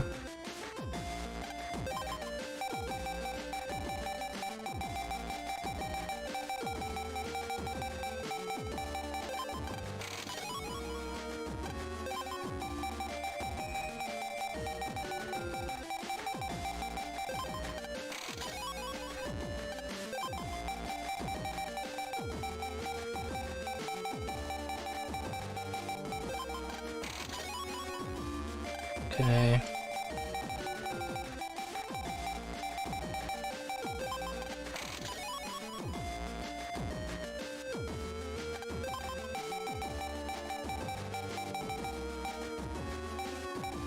It probably is a translation thing. Because a lot of these, a lot of the GameFAQs guides have, like, the Japanese, like, direct translation kind of thing. Like I was saying with the I'm fish thing. I think it's funny that the program translates to I'm fish in Japanese. Like, forget I am legend, I am fish.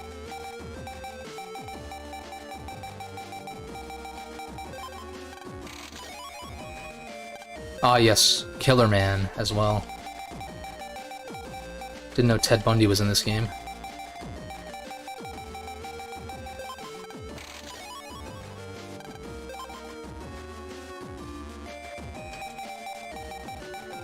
Oops, 4, 9, 5, 4, 5, 3.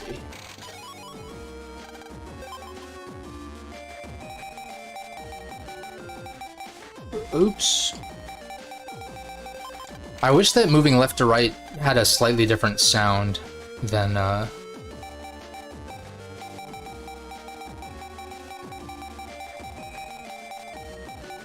Oops.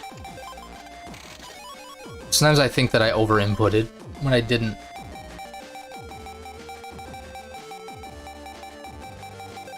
If I took my headphones off, I could just count clicks on my controller, but...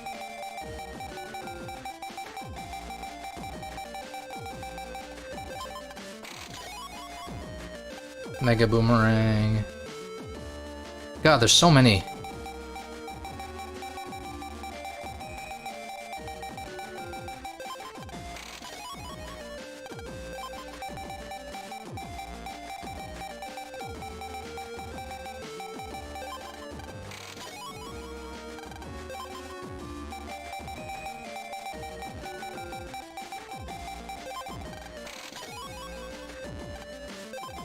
Gotta get those free unlockers. No, for real. This saves so much, like, Zenny grinding in the long run.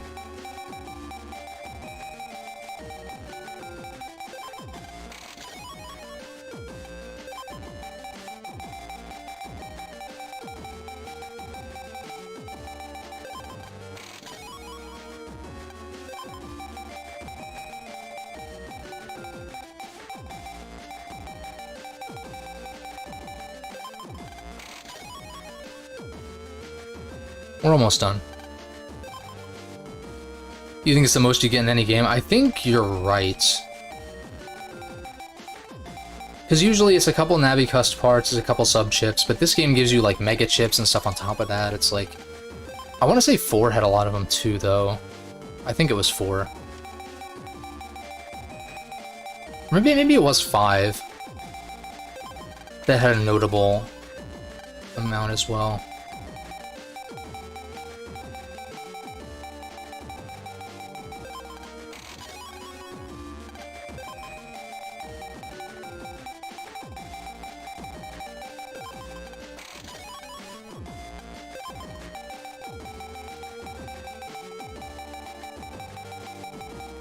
Oops.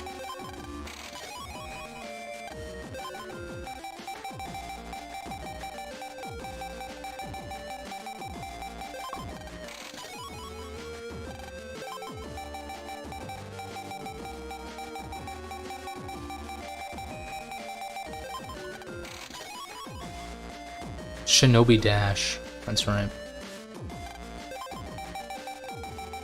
Oops.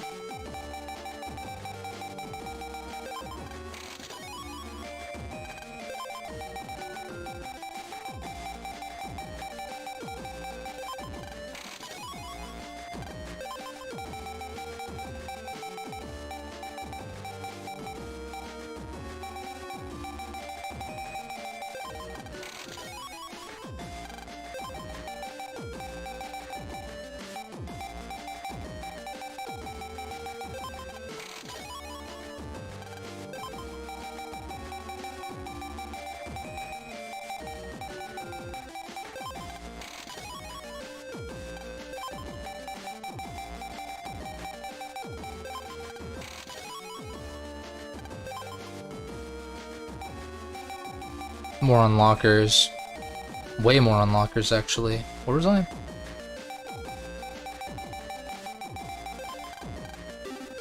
Oh, whoops. What the fuck? Let's try that again.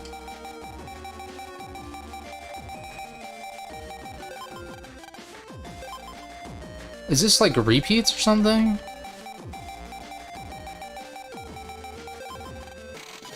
Oh. Let me try that other one again. I thought... Maybe I already inputted it and I wasn't paying attention.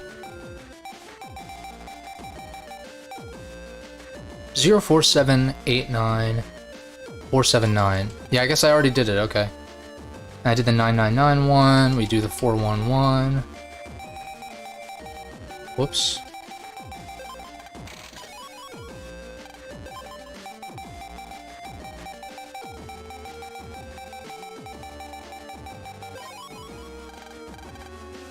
Oh! Wait, what the fuck? How does that work? Hold up. I can't carry anymore. So... What did it say?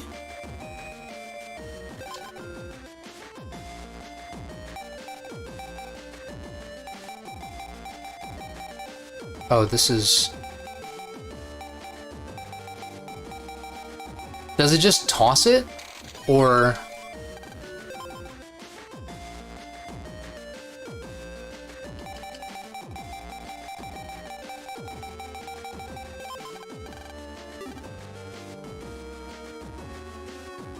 I guess it just tosses it then. That's bullshit. Went back and it marks it as it marks the code as unused. So I can come back when I have more space and redo the codes. I guess we have no choice but to try it. Where? Well, I guess. Okay, cool. That's, thank God, because otherwise that's annoying. Oh, we can do order service already. I cannon L, M cannon R. I'm not spending 12k on that though.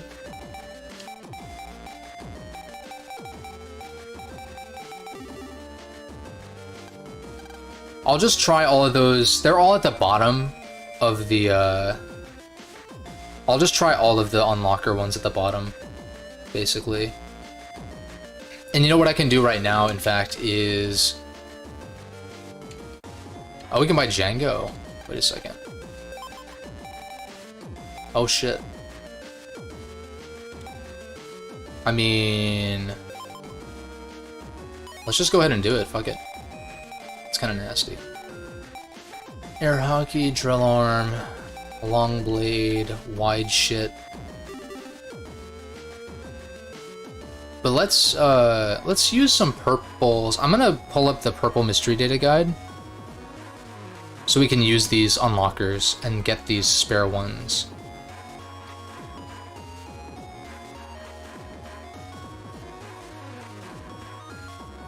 Because you know what I liked about BN4?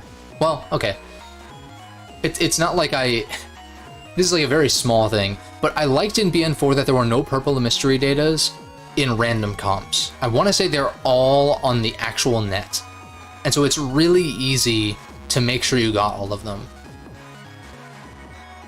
As opposed to most of the games where they just have a random purple in like a blackboard. And it's like, okay, where the fuck was that even? So they usually have a dedicated spot for purples. Here we go. Let's do comps first. Oh, there's only a couple comps here. It's Class 6-2, Punisher comp, Oxygen Tank comp, and Heliport comp, which we can't access those last couple. We can get the Snake H, though. Because I got 3 or 4 unlockers that I can get. You can give that to BN4? Yeah, me too. I think that's kind of... It makes it less tedious, because you know, if you want everything, you have to get most of the purples. I skipped some of them. Like, I skipped some purples that only would net you like an HP mem or something in playthrough 3 or whatever. But there's that one in Town Area 4 that you have to get 3 times in order to get Grab Revenge, I want to say it is, if you want all the standard chips.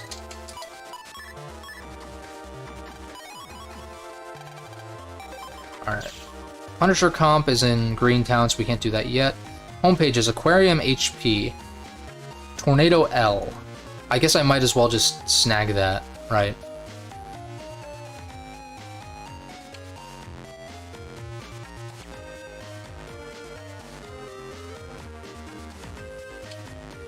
Aquarium homepage. Do I have a shortcut? Oh, wait a second. We never went into this comp.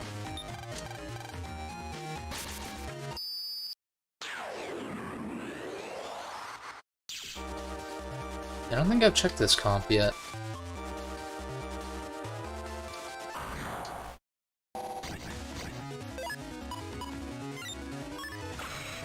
But I love the way, like, they up-res that shit. It looks good.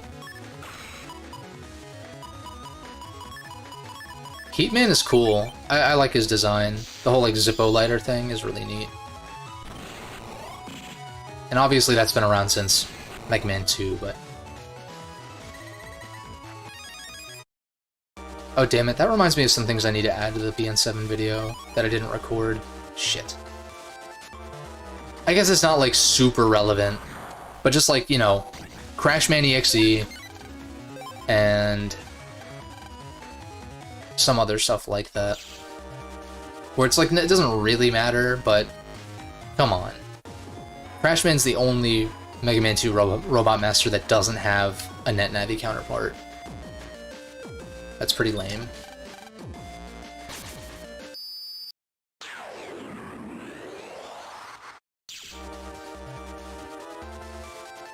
No, I don't have the shortcut.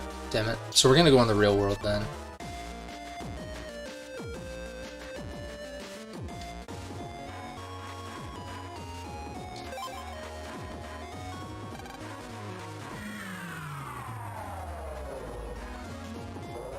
Can't say no to a higher SBN game, exactly.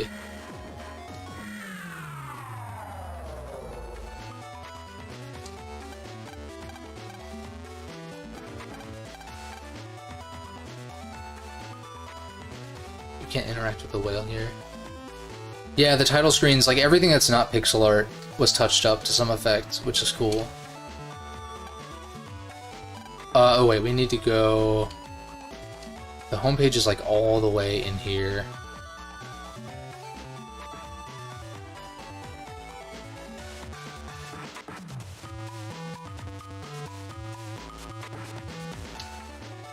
It's always so satisfying when Lan is like skating in time with the music. Oh, it's over here. Wait, oh, I don't think I checked this comp though. I don't think this was accessible before. Maybe? Maybe I did check it. We'll see. Popcorn ship comp. Obviously it's shrimp, but you know. Corn! My favorite enemy type. We'll fight the corn just because we'll burn our crops down.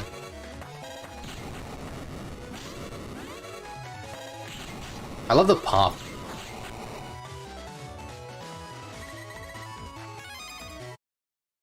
Enemy designs in these games are top-notch. I did not check this comp, and I'm glad I did. Worth it. Pretty sure I got the reg up out of there already. Let's get this Tornado L, and then get the shortcut as well. Tornado L and shortcut as well.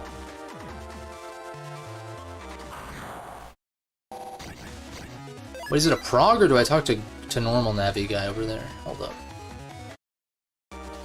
No, it's this guy.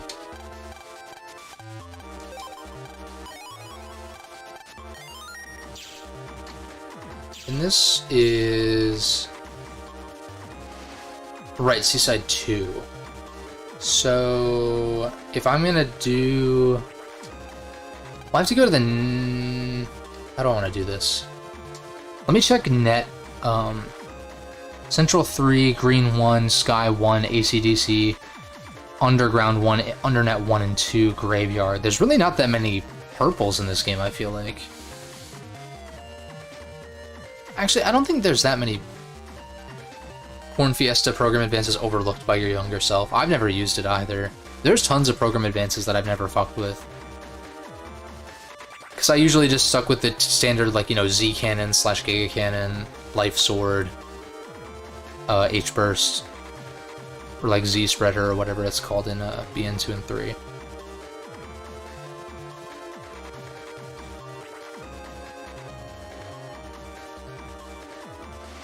Okay, so I guess the only one that I can get now is Central 3 for an Elect Sword,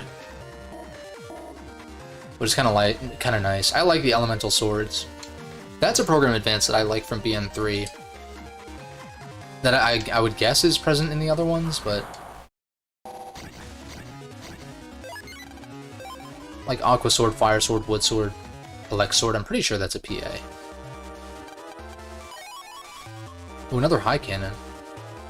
We might be close to a High Cannon program advance, in fact. Did you know about the PAs that are callbacks to previous games? No, I'm not familiar, actually.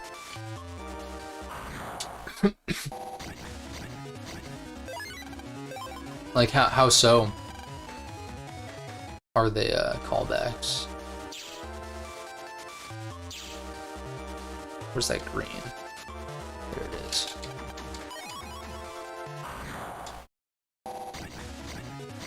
Oh, swordies are back. I say I fight these guys so that I can try to get... Oh, is there a lot?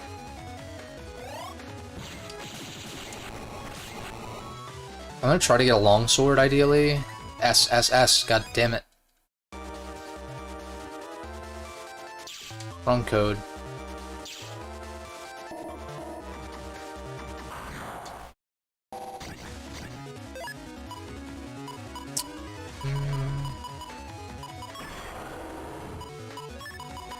Oh, I forgot that it's...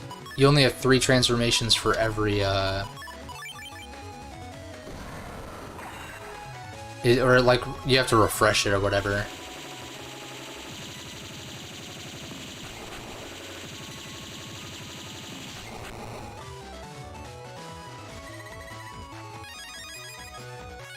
$1,500 Zenny, not bad, not bad.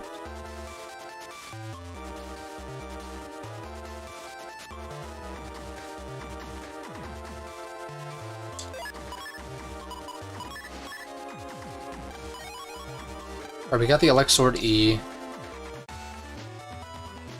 Oh, 2x Hero from BN1, Darkness from BN2, Master Cross / Style from BN3, Red Sun and Blue Moon PA from BN4.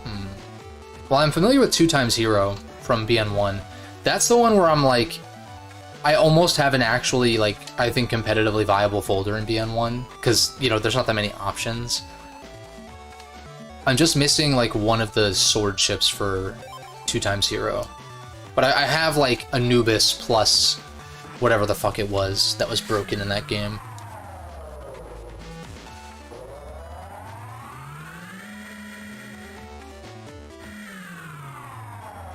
Yeah, I might have to look into that. That could be fun to try to do. Let me think. So now I can get 3 unlockers, which may or may not be...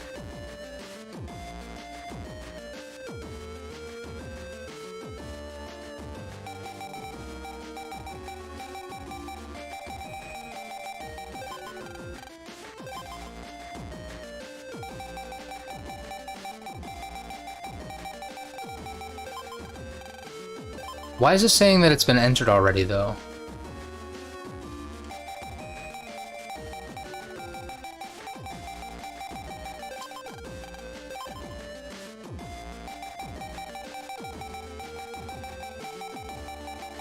Do I have to, like, reload or something? Oh no, it gave me one of them. Interesting. That I definitely inputted before.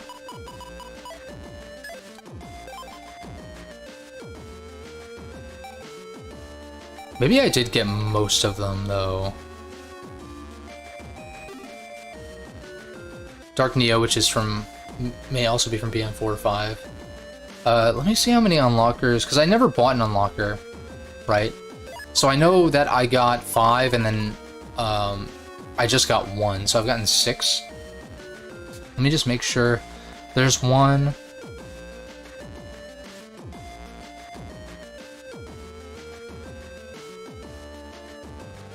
2, 3, 4, 5.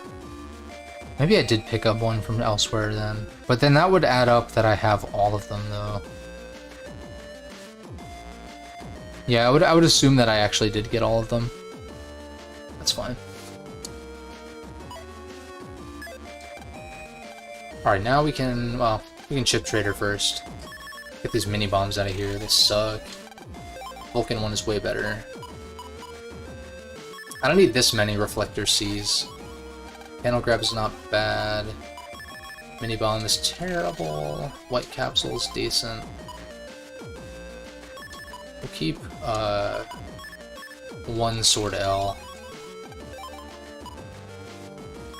Same thing with Sword S.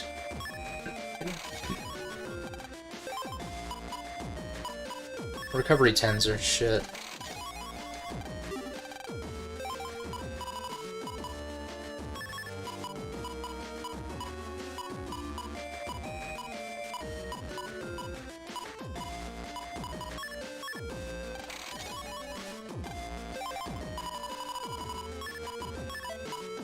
Go by code. I already have Canon A, B, and C in my folder, so I don't need anything else. I don't really want spares.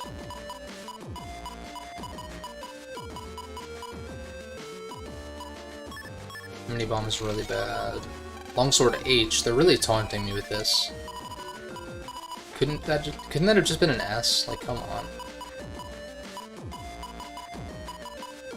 Oh, we almost have Life Sword L. I just need a Wide Sword L somehow.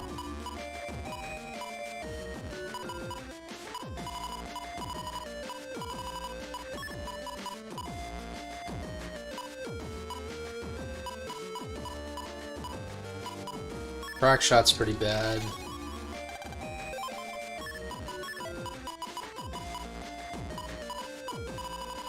All these Navi chips. The star Navi chips.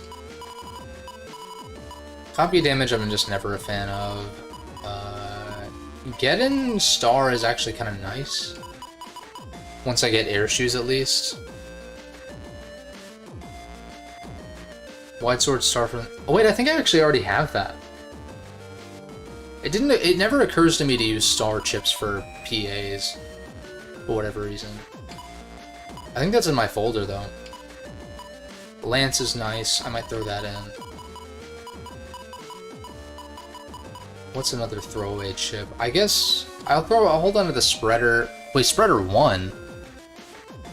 There's spreader 2 and 3 in this game? I've never heard of such a thing.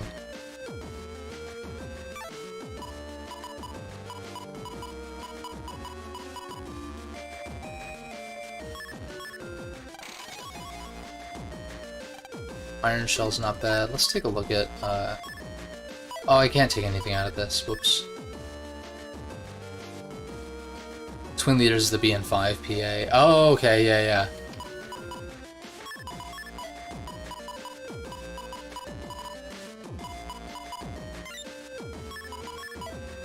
I kind of vote that I just do a complete refresh of my folder.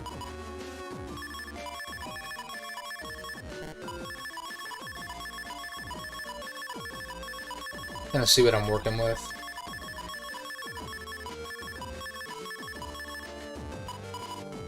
We definitely keep these, I think. Then, like, A, B, and C synergy doesn't really matter much to me. Like, double shot C is nice. God, my neck is stiff, damn it. I'm really just fishing for the program advance. I'm not really fishing for synergy with these. D, Django for sure.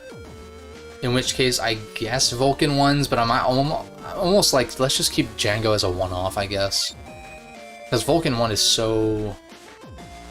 Well, okay, with Gregor it's not terrible, but... This could be good with synergy, but I'm not really convinced. These were nerfed, right? Weren't they 130 in, like, BN3? I think? Unless they were 100. But I think they were... Like, Bamboo Sword is like 140, I think, in BN3.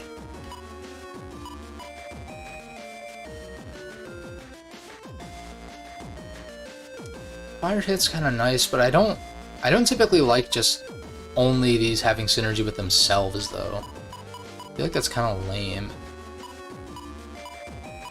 Got lots of good H's. You think it was 130? Okay, I thought so. Boomer, Tornado. I mean, Tengu's not in this game, but we can. Because I'm missing Wide Sword, I can use Wide Sword Star. Right here.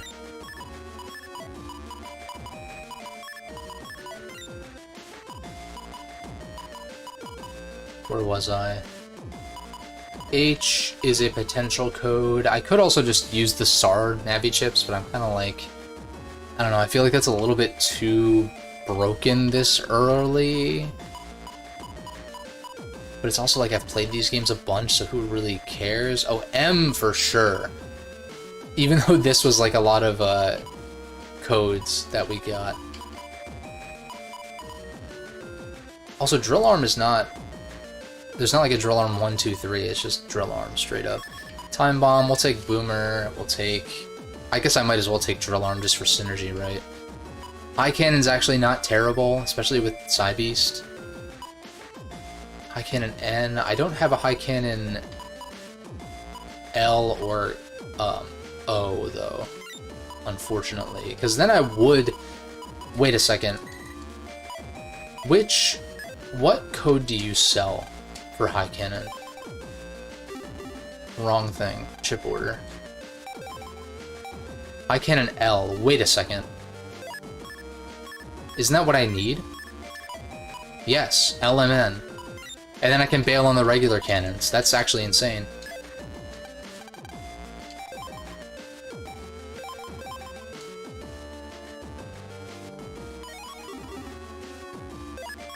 That's heat. Oops.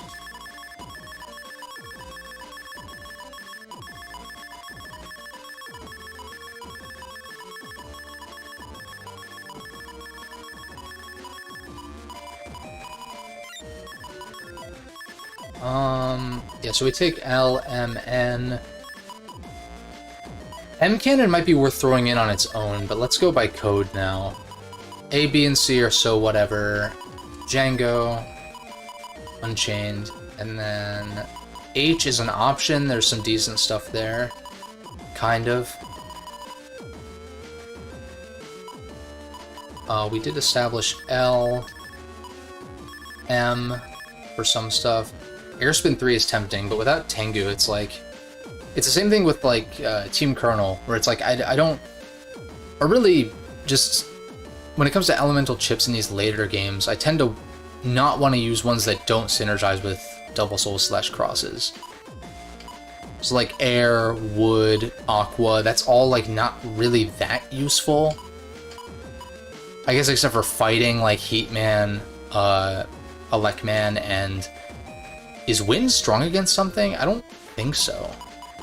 Right?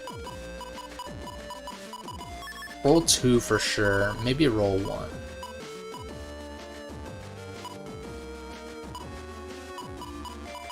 Maybe M cannon plus machine guns, because I only have 11 chips in here right now. Which is pretty bad.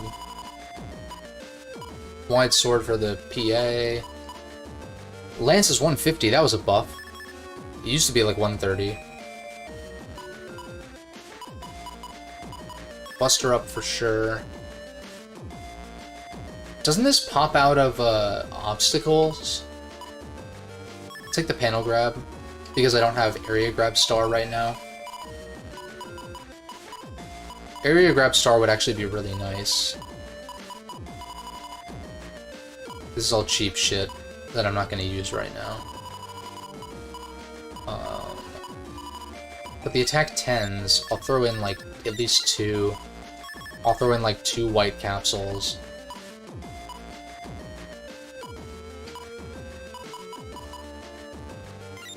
And then from here it's just like, what decent chips do I have? I'll take those 3, I guess, because we're kind of limited. And until I get a Longsword S, wind is strong against cursor and marking chips, only in BN6, okay. And so is cursor like strong against sword? Or break? No, break is strong against sword, I want to say. Right, so then sword would be strong against something. Do I roll 1 and roll 2? I kind of think I do, if I'm not going to use these other megas down here. I didn't select H yet. We'll take Blizzard Ball, fuck it. And then... I mean, having just a one-off longsword isn't the worst thing ever.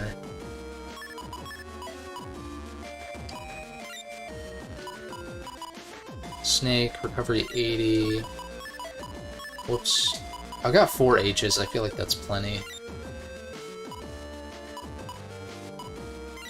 I guess I could take the Vulcans, but I'm like, eh. Maybe the 3 fire hits? That it could be worse, I guess.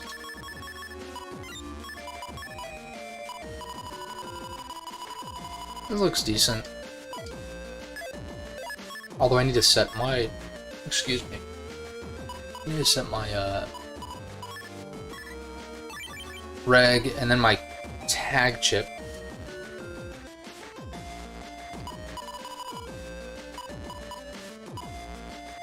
I guess I would want program advanced parts, right? Like I would tag these 2 together or something.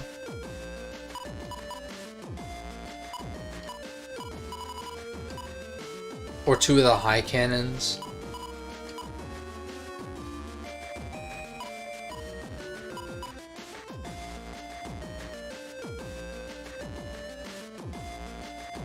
Fifth elements, sword.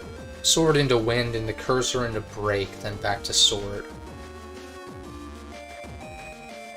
Right, yeah, like aqua beats fire, fire beats wood, wood beats elect, elect beats water. But then they have a secondary one. I think that's kind of cool.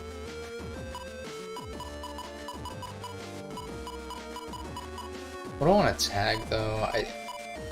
Like, either panel grab... God damn it. Either panel grab with one of the life sword parts, or just, like, 2 of the life sword parts. I kind of think... Whoops. My bad.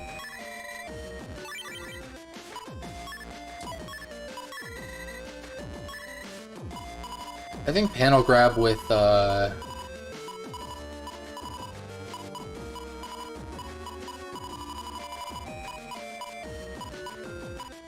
something.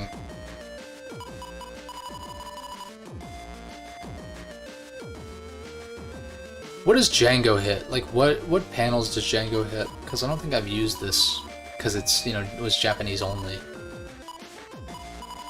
Because maybe tagging this would make sense.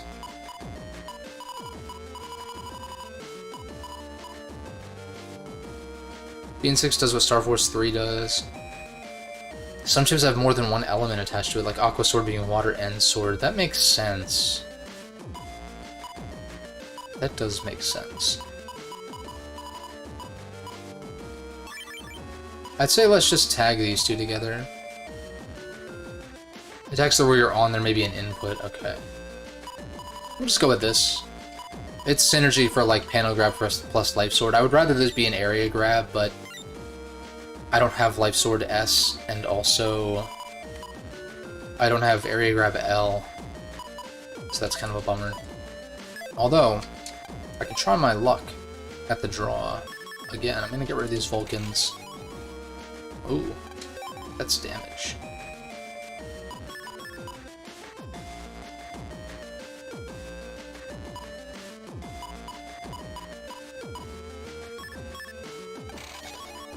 Why would you just give me a Vulcan 1B again, though?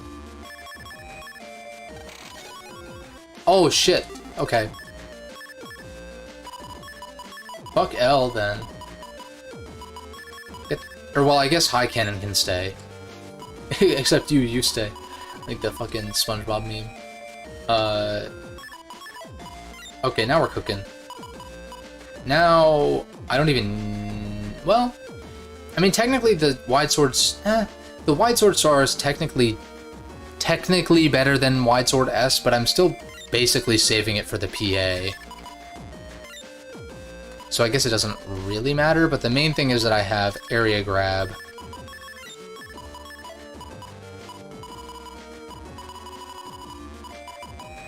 And so I can.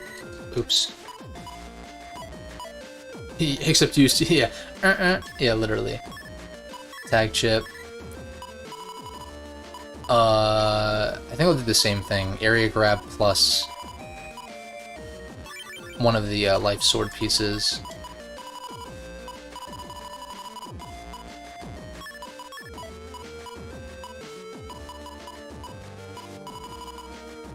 And technically you do want your reg chip to be at the very bottom, hypothetically. Since you always draw it, and that just increases... I guess it doesn't really matter that much. But it's like, if you want to be optimal, you know. But what do I sub in now, though? Because I have one more slot.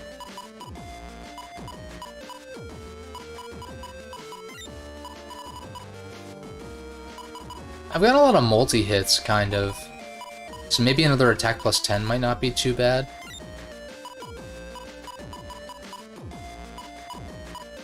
You know, this game is probably...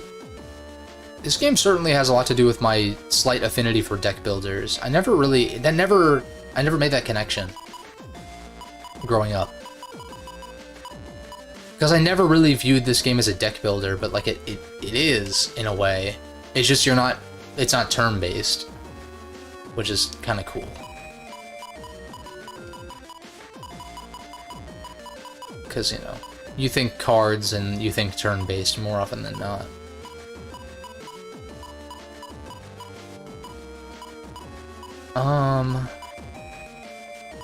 Gun Del Sol 3 on its own is probably pretty fucking good. But I might just take, like... I want to try Colonel Army. I want to see how that works. Cool.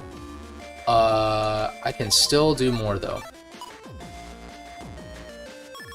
Like, get rid of these. Get rid of the Vulcan 1. It's gonna give me another Vulcan 1. Oh, give me a Purple Star.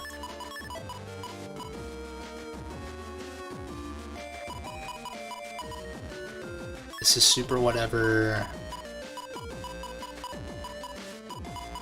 These are actually all not terrible. Like, these two are probably kind of questionable. Oh, yay.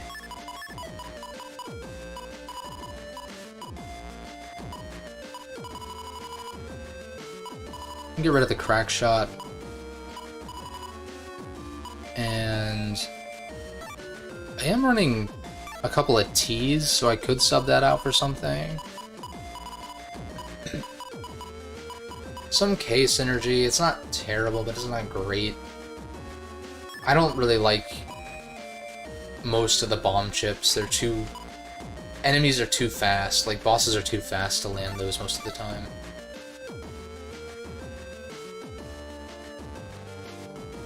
Let me think.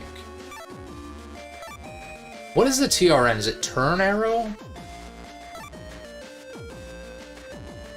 It's not like tuna arrow or trout arrow. I guess... I always read it as turn arrow, but... I'm not really sure what that is supposed to be. Iron Shell's actually kind of nasty, even though we don't have any break synergy. Area grab F. No synergy there, but that is interesting to consider. I think... I have a Thunder Star, so I don't really care about Thunder B.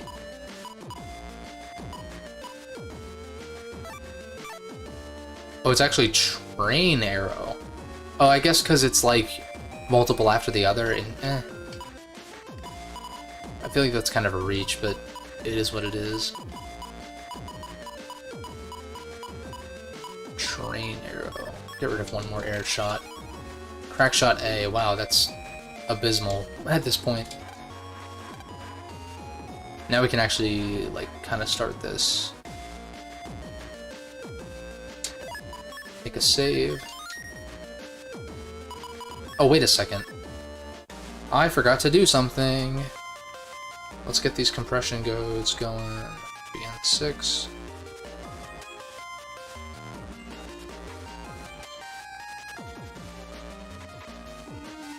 Okay.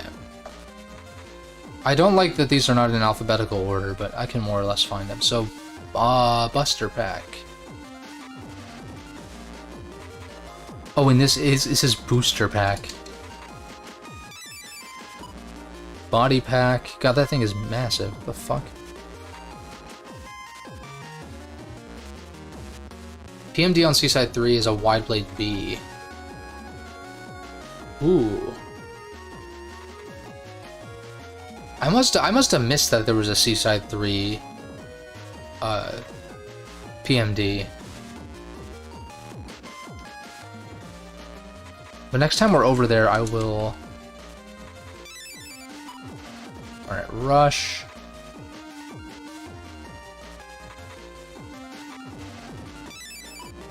Beat.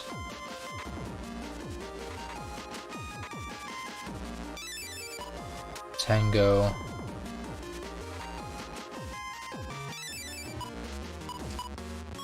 Okay, that's a textured one. Yeah. So is that it for the compressed ones? Yeah, looks like it. First barrier was like insane. Cut it in half. Oh, it did. I think you're right. I think it did turn off mystery data, so that would explain that. I do have Spin Red. So we can Buster Pack. which is actually kind of broken with Gregor. Oh my god, dude. You can't even... Well, actually, isn't this the game where you can place stuff, even if it's out off screen? Yeah. I always found this interesting. Like, that you can do that. You can have it go one panel off screen. Yeah, we're going off the grid. Alright, let's see here. I think doing this... Although... Brain cell sharing moment. For real. What's the deal with that? It's just a bug, right? If you place it off screen, it's like a... It's just like any other bug. So we'd want to get bug stop for that. Wait a second. Yeah, I guess once I have an expansion memory, I could do this, and then have still one space left for, That's fine. What else do I want to add? Because first barrier is whatever. It's like super whatever. We do one attack, which has to go here pretty much, unless I do this. Just a buster bug. Eh. I'd rather avoid it if possible. We don't have spin white or pink. That's pretty par for the course. Because I don't have that much that I really want to squeeze in here, TBH. I guess technically I could squeeze in an HP 50. But what I really need is a speed and a... Do I not have a charge +1? That's weird. And we also didn't get attack max. And I don't have spin blue.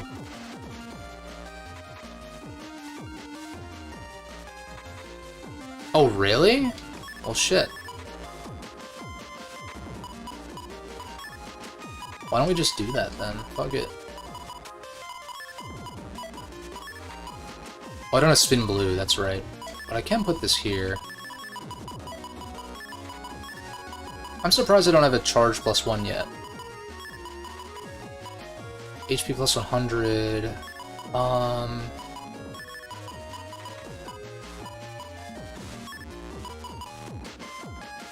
Let me think.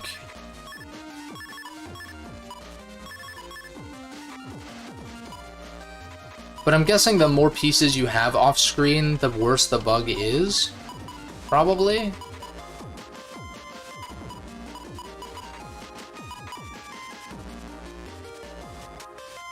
I'm trying to think here. Level 2 custom bug and a level 1 buster bug. Like, what if I just... Can you just straight up place these off? No, you can't. It has to hang off. So, like, what if I just did that? Or wait, I'm trying to get undershirt to not be... Then I could put this here. Buster pack.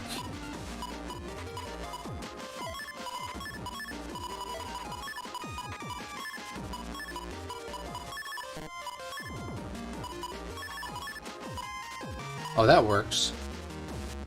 As long as the bugs correlate with each other, they level up in severity.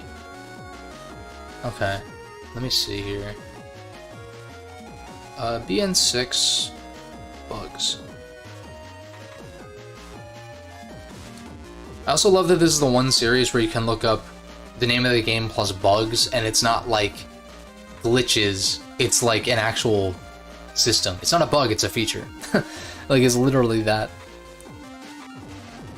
Let's see here. Let's go by... Can we go by name? Yeah.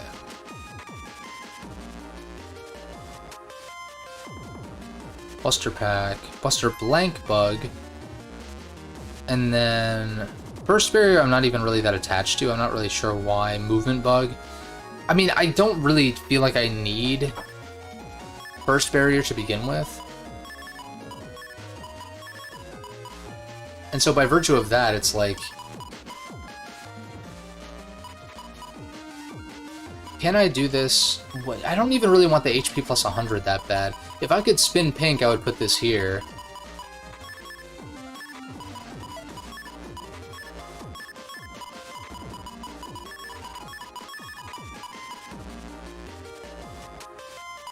But I don't have spin pink, obviously.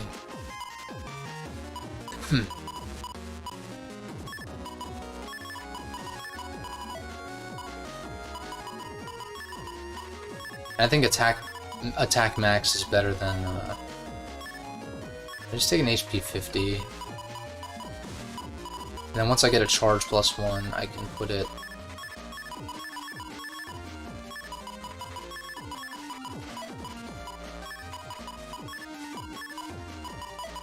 Yeah, like I just don't really have much to work with. I could throw charge. What does charge max do if it's bugged? Buster blank bug.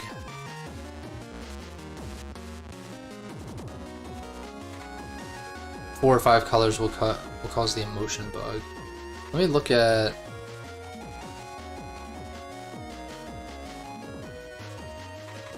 Number of Navicuss bug effects chances have changed. Custom bug has been completely changed. HP plus part bugs now activates battle HP bug from the start. In the Japanese and Legacy Collection version of BN5, Bug Stop will fix bugs from patch cards. In any version of BN6, Bug Stop will not fix bugs from patch cards. Interesting.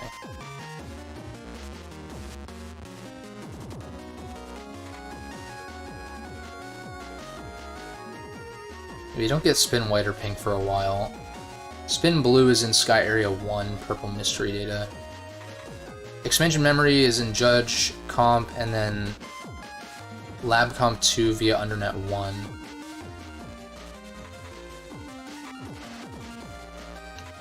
I'm gonna keep things simple for now, I think. This system is like extremely deep, and I don't really want to get into it. I like just having max attack. I think that's nasty. I'm gonna just melt everything with Beast Out. Like, literally.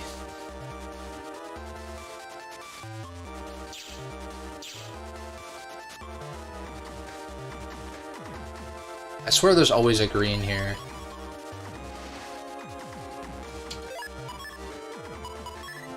Use a sneak run, fuck it.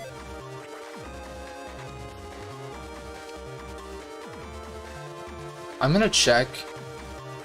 Well, I can fight Blast Man if I want him to be roaming. I can't buy this because I bought Django.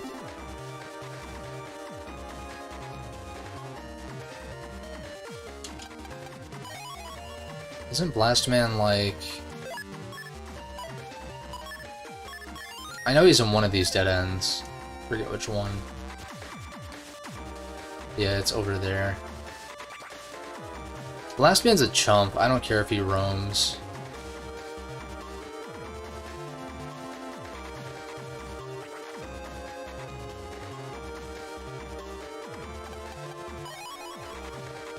Oh, you were literally gonna say that too? That's funny. Yeah, I'm just like, you're so busted in this game that it's like... I don't really care that most of these guys are roaming.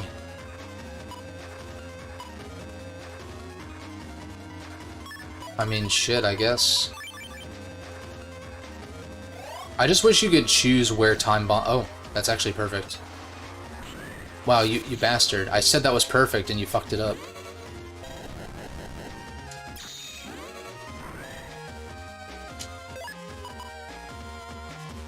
Okay, we got part of the PA.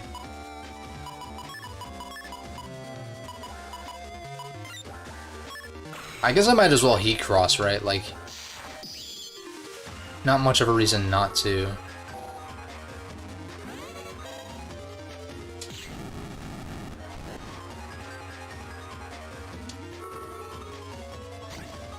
You got Blastman SP thanks to Aqua Cross? That sounds about right, yeah. Dude, that does so much damage, it's insane.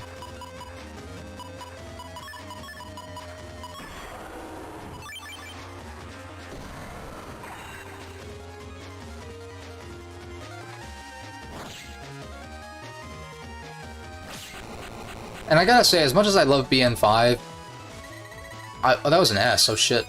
I don't quite like that, there's no, like, EX chips in, BN5. Like, it's only regular Navi chip and SP. Definitely a small thing, but...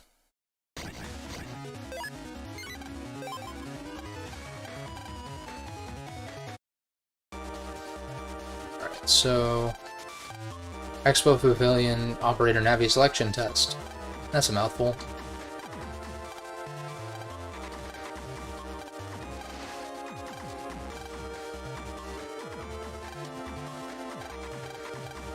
Cyber Seal.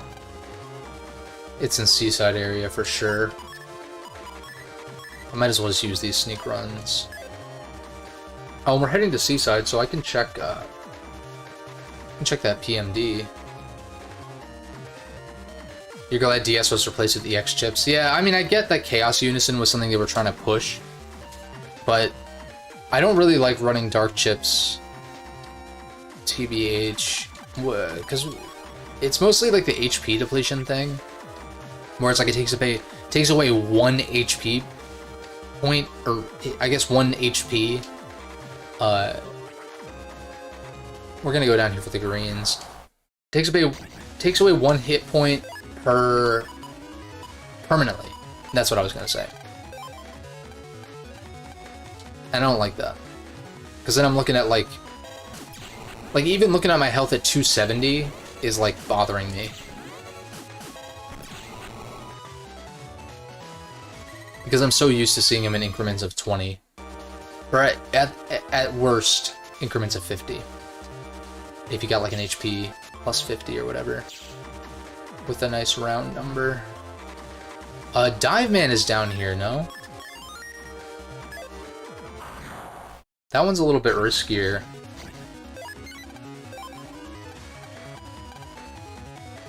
Since I have Heat Cross. But I guess once I get Elect Cross, then it's like fine, isn't it? I forget exactly which... There, okay, I thought it was somewhere around here. 1,000? Jesus Christ, dude, calm down.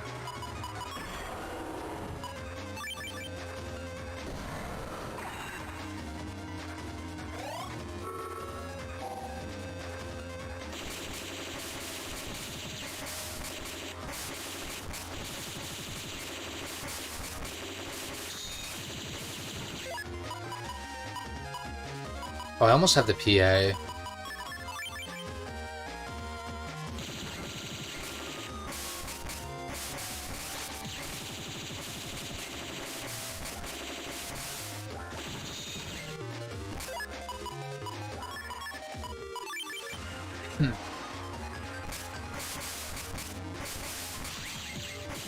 That was nasty. Holy shit.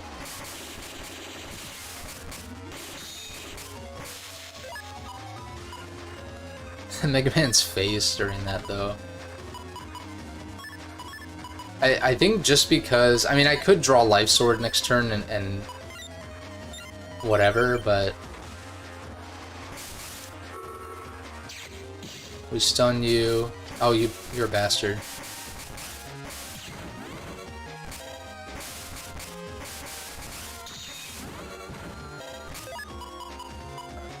Okay. I don't know why I'm like sweating this. I just charge shot him without getting hit. It's not that hard. 7. Not bad.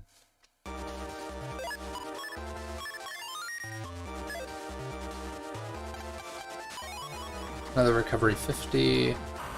It's really just, I'm trying to remember where this Cyber Seal thing is. Like, or what it even is.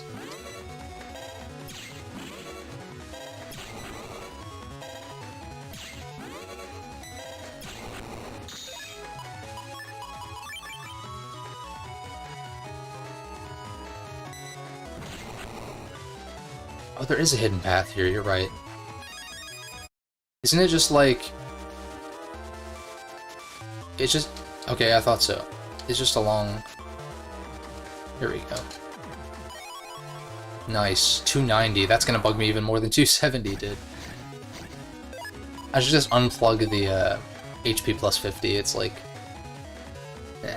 I mean, it's fine. It's just like such a minuscule improvement.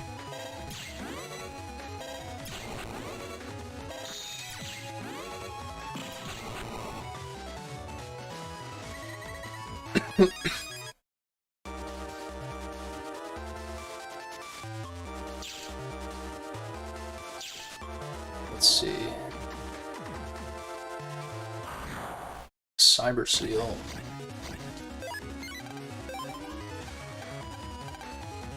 Why do I have a feeling it's at the fountain in Seaside 3? Why does that sound right to me?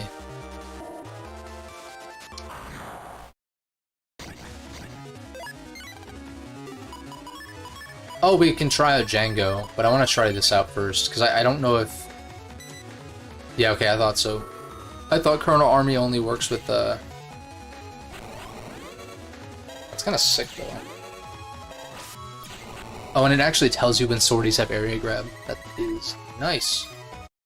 As opposed to BN3, or I guess all the previous ones, where they just have infinite area grabs, it seems. I don't know if that's true, but it sure feels that way. We'll pull Colonel Army out for... I'll take Dive Man.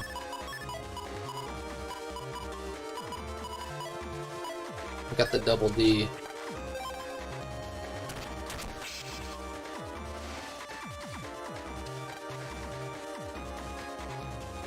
Bum, bum, bum.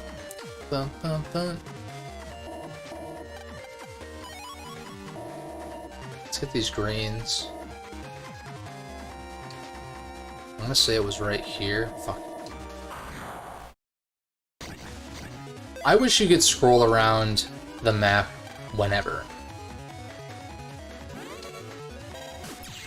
That's something that kind of bugs me. Or wait, I guess... Wait, there are actual maps here because we're playing the Legacy Collection version, so... That doesn't really help me, but I guess it's easier to count.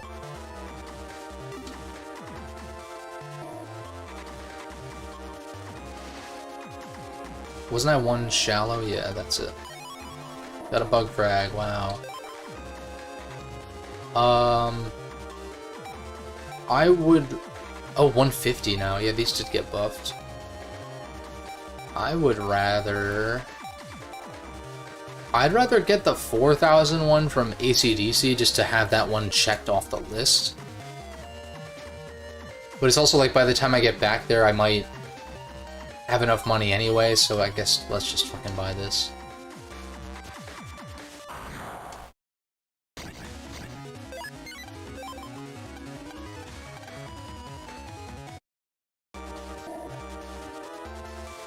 They really do... Oh, here we go. They really did inflate the prices of HP mems in the later games.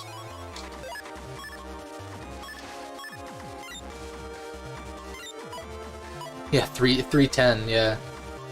Even better. Because I feel like I got... Well, I guess I had to do a good amount of money grinding in BN2 to get all the HP mems. Maybe that's not true, actually. Because there are some really expensive HP mems in BN3. In, like, Secret Area.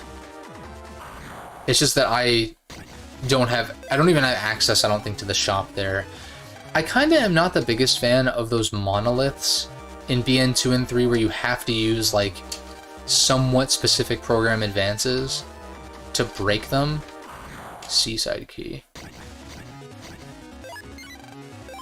Wait, isn't the Cyber Seal in, like, in one of the comps in Seaside Area? Or not Seaside Area, but in, Seaside Town? Like, I want to say it's in, like, the gift shop comp. BN5 is ridiculous. Yeah, I haven't even checked the later shops. Like, I don't even know that I've got anything from End Area 1's shop in BN5. But like BN 1 and 2, I was able to max myself out completely, but it definitely did come with some grinding. Oh no, wait, it's in... I know what it's in the glass cylinder thing that's nearby. It's not this one. And isn't it... Yeah, you have to jack in. Yeah, but it's this thing. It came back to me. I thought it was over here though, for sure. I don't remember which direction it's at. Probably up here. Oh, what? Paying money for water? That's crazy. You don't think that way, do you? Try the water here. It'll obliterate those silly ideas.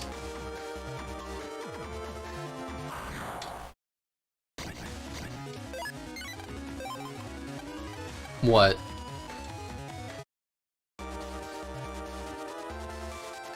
Oh, maybe it's not in here. Wait a second. Do you interact with... Or is it the fish stick comp? Or is it...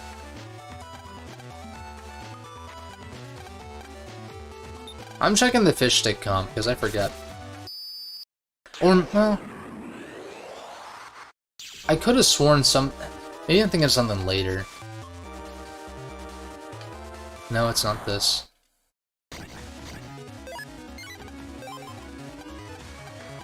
This is where comps being the same space is backfiring.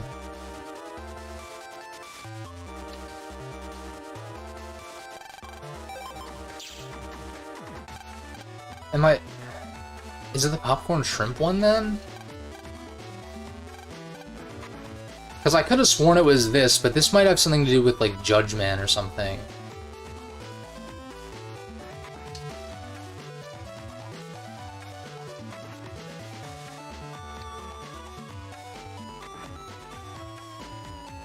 I'm gonna check this, popcorn shrimp comp.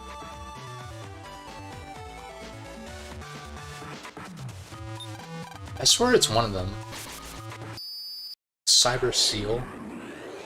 Oh no, wait a second. Is that... Do you have to talk to the seal in the fucking aquarium comp? Wait a second.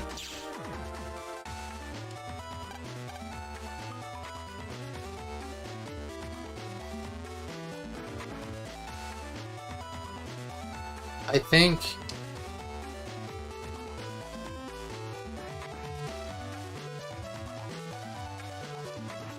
I think it is talking to the...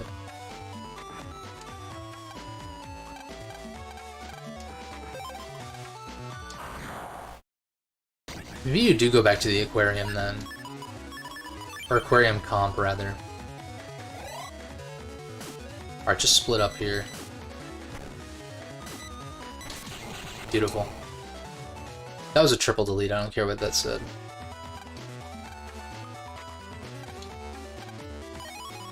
Got 5 bug frags. Hell yeah. And there's something back here. Now I'm cold, damn it.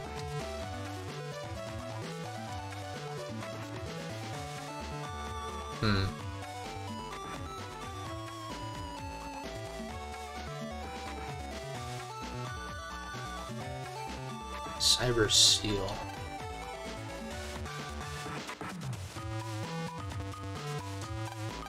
Technically, I was on the right track over here. This doesn't lead anywhere, this is just a weirdly designed area. I used to know this though, that's why I'm like... That's why it's annoying, because I know I'm on the right track. It's not you, is it?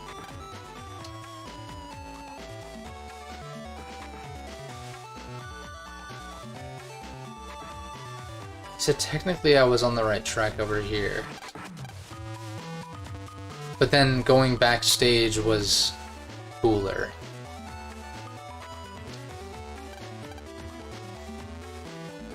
It's not the fish, it's not the goldfish over here, is it? I've technically been there before.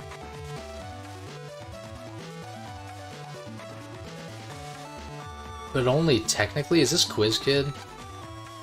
High Boomer V for double shots. Wait, what? Oh, he's giving a high boomer V. I was like, what the fuck? Who would take that trade? But it's the other way around.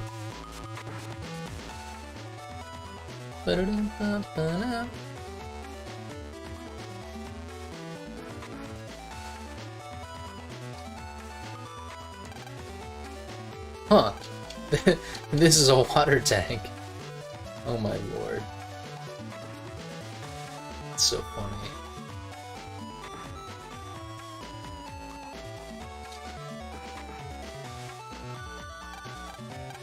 And you're telling me it's not... Oh, what the hell? I'm glad I came in here at least, but... You're telling me it's not... the Cyber Seal... in here. Like the literal... blubber dude... in here, which I want to say is in the third comp. Nope. That is literally a Cyber Seal, though. But that's not the answer. Where would I only have technically been, then?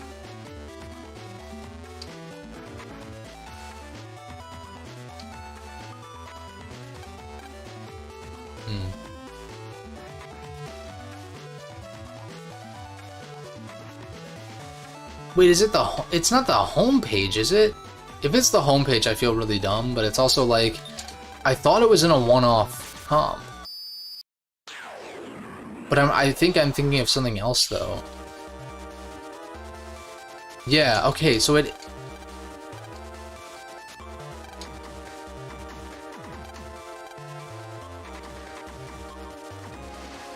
No, I got it. I got it now. It's just like... I was misremembering because I thought it was a spare comp. Find a fish that cannot swim. You can't find it in the real world. A fish, that's fish sticks. Which is making me hungry. I'm glad I'm getting some of this out of the way for next time though. Because I think I'm underestimating how long Judge plus Element is gonna be.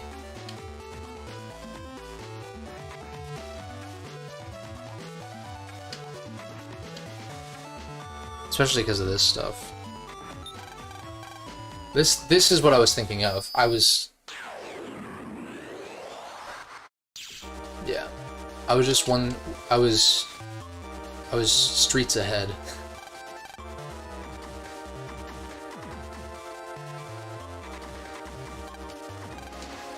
Final quest. Who's hidden in the following words? I'm always looking at a crayfish.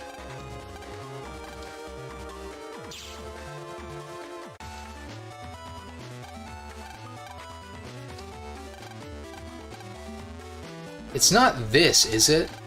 I'm gonna check before I proceed because I don't want to, I don't know what this has to do with the crayfish, but I don't want to risk, Can't remember the last time you had fish sticks. TBH, me neither. It's not really something that even when I buy frozen food, it's not, that's not my choice. I'll usually get like a pizza or something.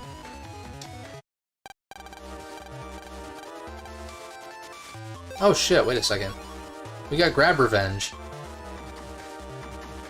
Wish it was that easy in BN4. Wait a second, is that one of the trading sequences for the achievement? I don't know why I freaked out like that. But is this one of those trading sequences? I need to be careful to not trade away any of those chips. I'm always looking at a crayfish. I have no idea what that means, but let's find some crayfish and go from there. I'd go for a crawfish boil. Where are the crayfish? They're not in here. Okay. How many trading sequences are there? Is it really just that one, or are there more? Crayfish.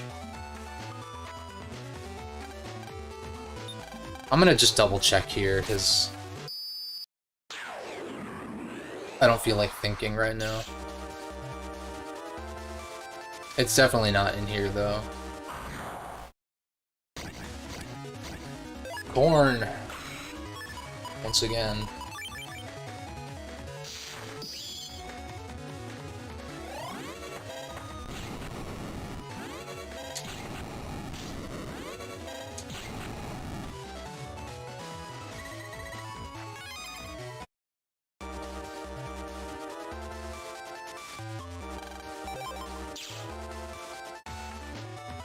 Biology aid. Oh! Oh, that's right. Okay, it's coming back to me now, though. That's right. There's crayfish in the school. In one of those classrooms. Gotta talk to Sheen E.G.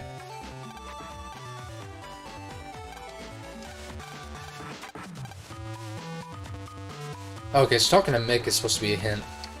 Makes sense. God damn it.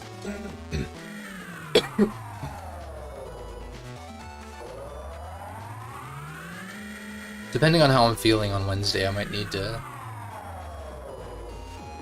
postpone or cancel and just pick it up on Friday, but yeah, why do we have crayfish at the school? It's facts.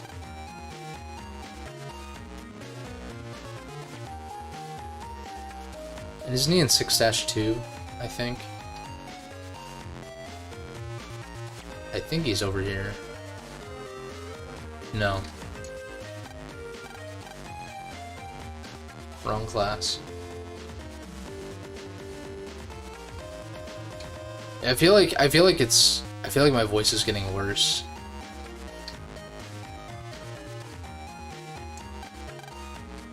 Which sucks. That's why I shouldn't go out in public. Like, half kidding. Where the fuck is this kid? Oh, wait a second. Isn't it one of the cameras? I mean, it's not this one because there's no crayfish. I think I had the right classroom initially.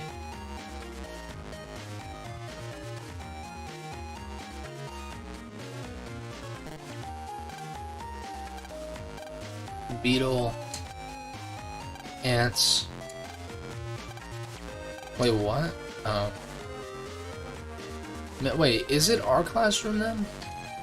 This is the only one I haven't checked. God damn it. Time to feed the crayfish. Always looking. Oh, it's this camera, right?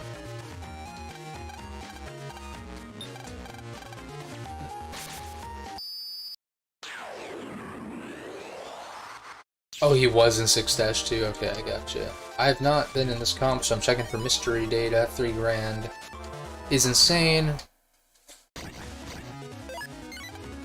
Armadillo. Armadillos. Armadillo pickles.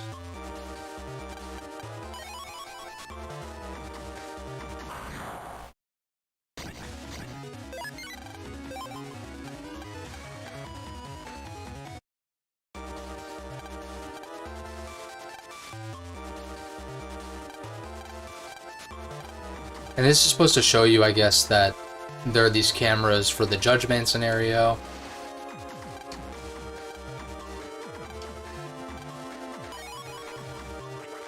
Expo folder? Okay. Can I pull stuff from that? Oh, I can. Oh, we got Hot Cannon out. I didn't have to spend that 6 grand. God damn it. What the fuck? Vulcan 2Ds are kind of nasty, though. Hey, nah. I'll take an additional life sword and a buster up, though. And area grab.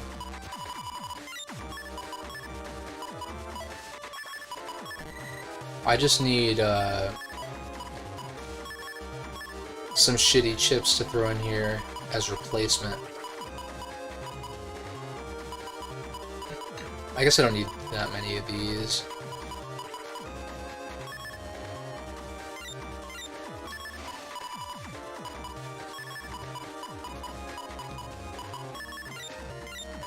One more.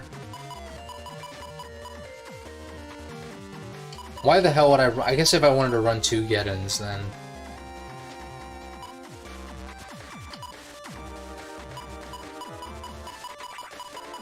Let's see. Throw attack plus 10. And then... Wide Blade is so good. I think Fire Hit is kind of dog shit.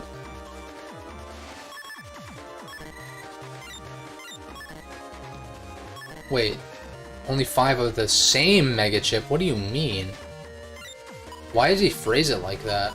Do you mean you can only use 5 Mega Chips? Period? In which case, I guess I get rid of Roll. Or Heatman, TBH, but Heatman has H synergy. What are my H's? My H's aren't, like, that good. So I kind of want to cut H. Because I got better shit to throw in here.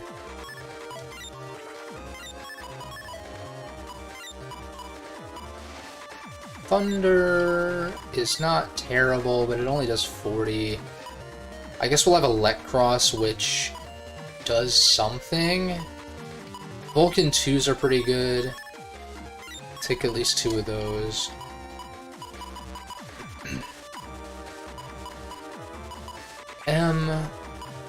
I guess I like the M Boomer and the Time Bomb 3. The Drill Arm, actually, it was pretty good against Dive Man.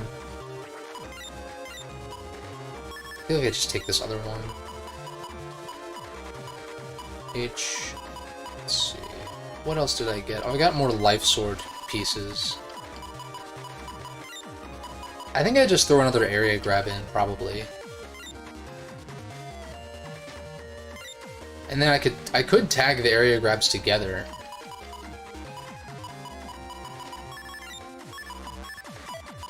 Although realistically, I'm thinking, what if instead I just tagged, like, it's a max of 60, right? So I can't tag like 2 Mega Chips together that are this expensive.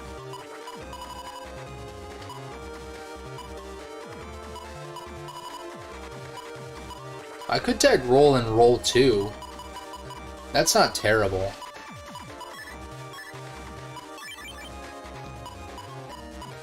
Definitely could be worse. Reg Chip is still Buster Up. I need one more chip, though.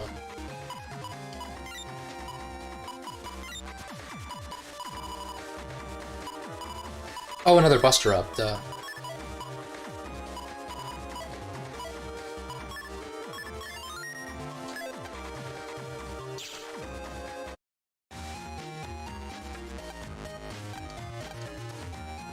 How about a little something called Homework? Homework minigame for BN7, or we riot. Number Man for Mega Man 4.5 minigame in BN7, or I'm boycotting Capcom forever. Obviously kidding.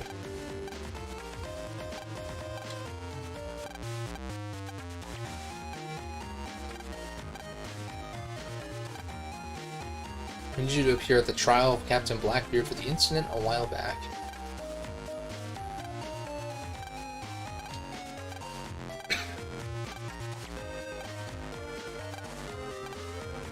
Wow, responsibility for actions in a Battle Network game? No way.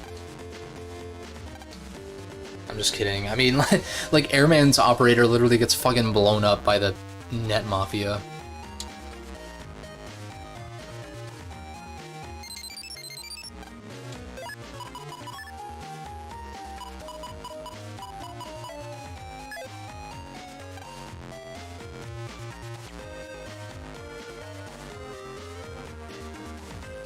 Isn't there a Quiz Kid?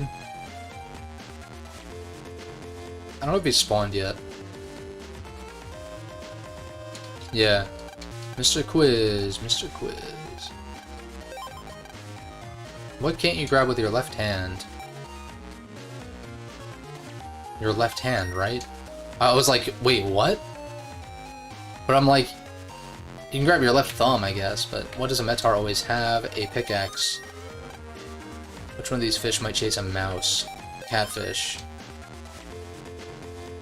What walks on 4 legs? Isn't it human? Yellow. Thank you, Gustavo. That's like the only one that you can't, like, logic your way through. You should join the quiz team.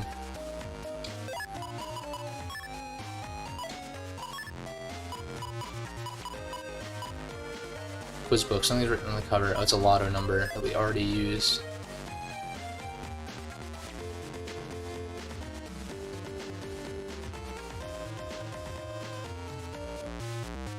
Nice.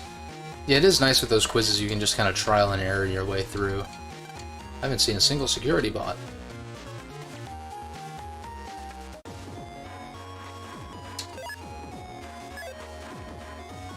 I don't want to rematch Heatman, but I don't know if he's got his V2 form yet. Green.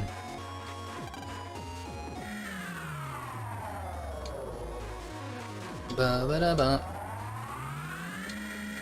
Ba ba ba.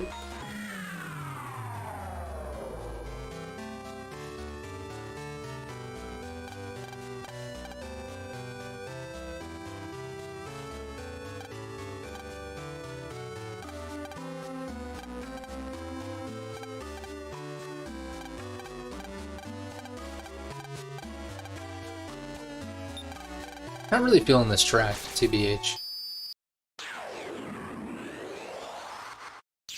GBA music shouldn't try to be pretty. Doesn't quite work. It kind of needs to be like groovy or melancholy kind of works.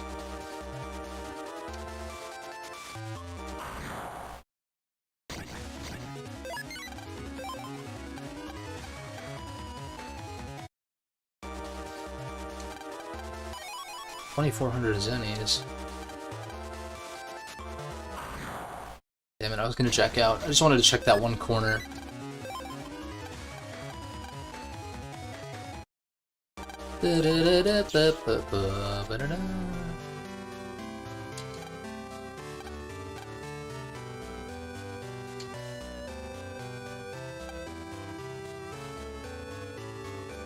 Right, so we can't get Slash yet. Sub chips, nothing worth buying right now.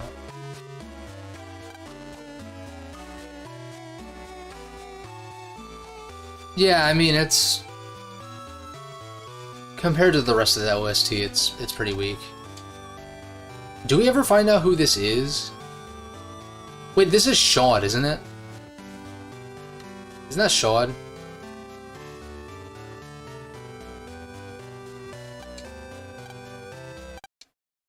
Freeze. Motherfucker. Boom, demonetized. Just kidding. I don't get AdSense. I don't have 1,000 subs. Then Hikari. You will stop where you are. How do you know my name? You will be quiet and follow my orders. This is a command. Why should I listen to some weirdo I don't know? Only doing my duty. You said duty.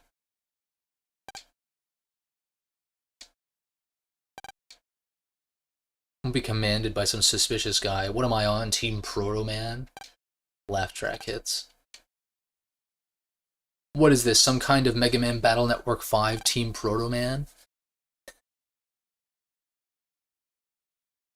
Those kinds of jokes are like, they're kind of old, but I don't know, they're kind of funny at the same time.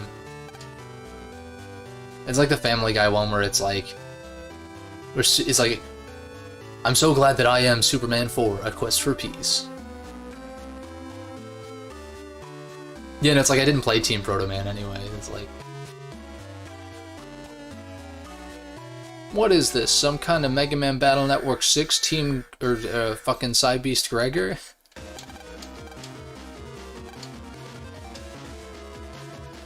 Dude, Land just trips security so many times in this game.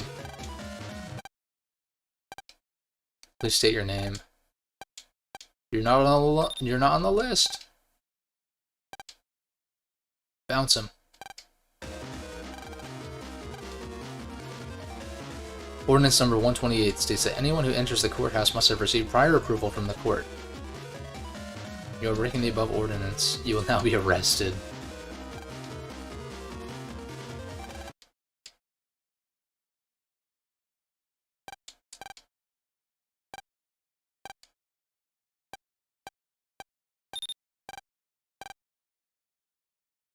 Shit's so stupid. Yeah, the comp music is a facade, for real. It's like a totalitarian state. And I get that the whole security thing, it's supposed to be some kind of commentary on, like, freedom and shit. And, like, technology, you know, overruling us. Terminator style.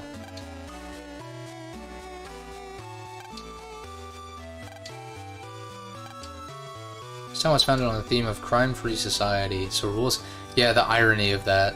Or, like, not irony, but, like, the double-edged sword.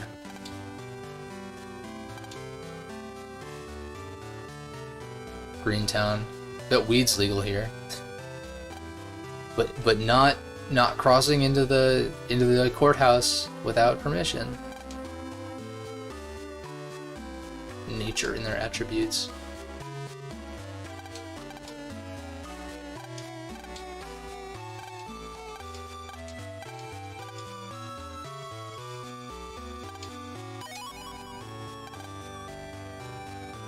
Oh wait, you don't use that's for cutting down the cyber trees, yeah? So I guess it's not, what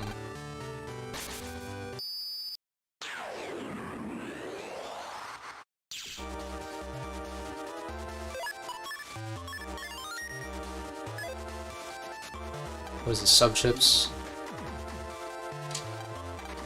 I can't get the shortcut yet, which is kind of annoying. Oh, it's just the Central Area 3. Okay, gotcha.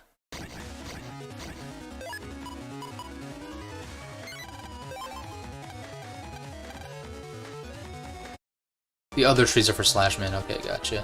Dude, I can't believe how much work they put into this stuff, and I like never take the time to read them. We'll use an unlocker. Black Bomb F. Don't I need to do something with these guys?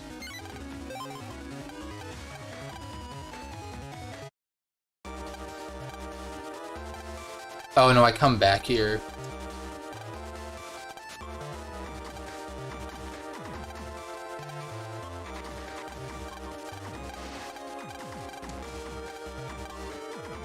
What if the caviar that was snuck as a snack was expired?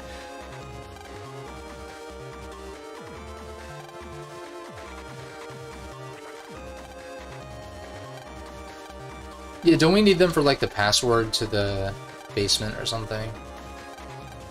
That's the same conversation here.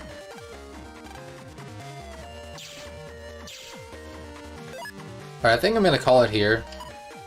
And next time we will pick up right here. We'll fight base pretty much off the bat, or as soon as I can. Do Judge Man. Do, ideally, Element Man, but I guess if I don't finish Element Man stuff, then it's not a huge deal.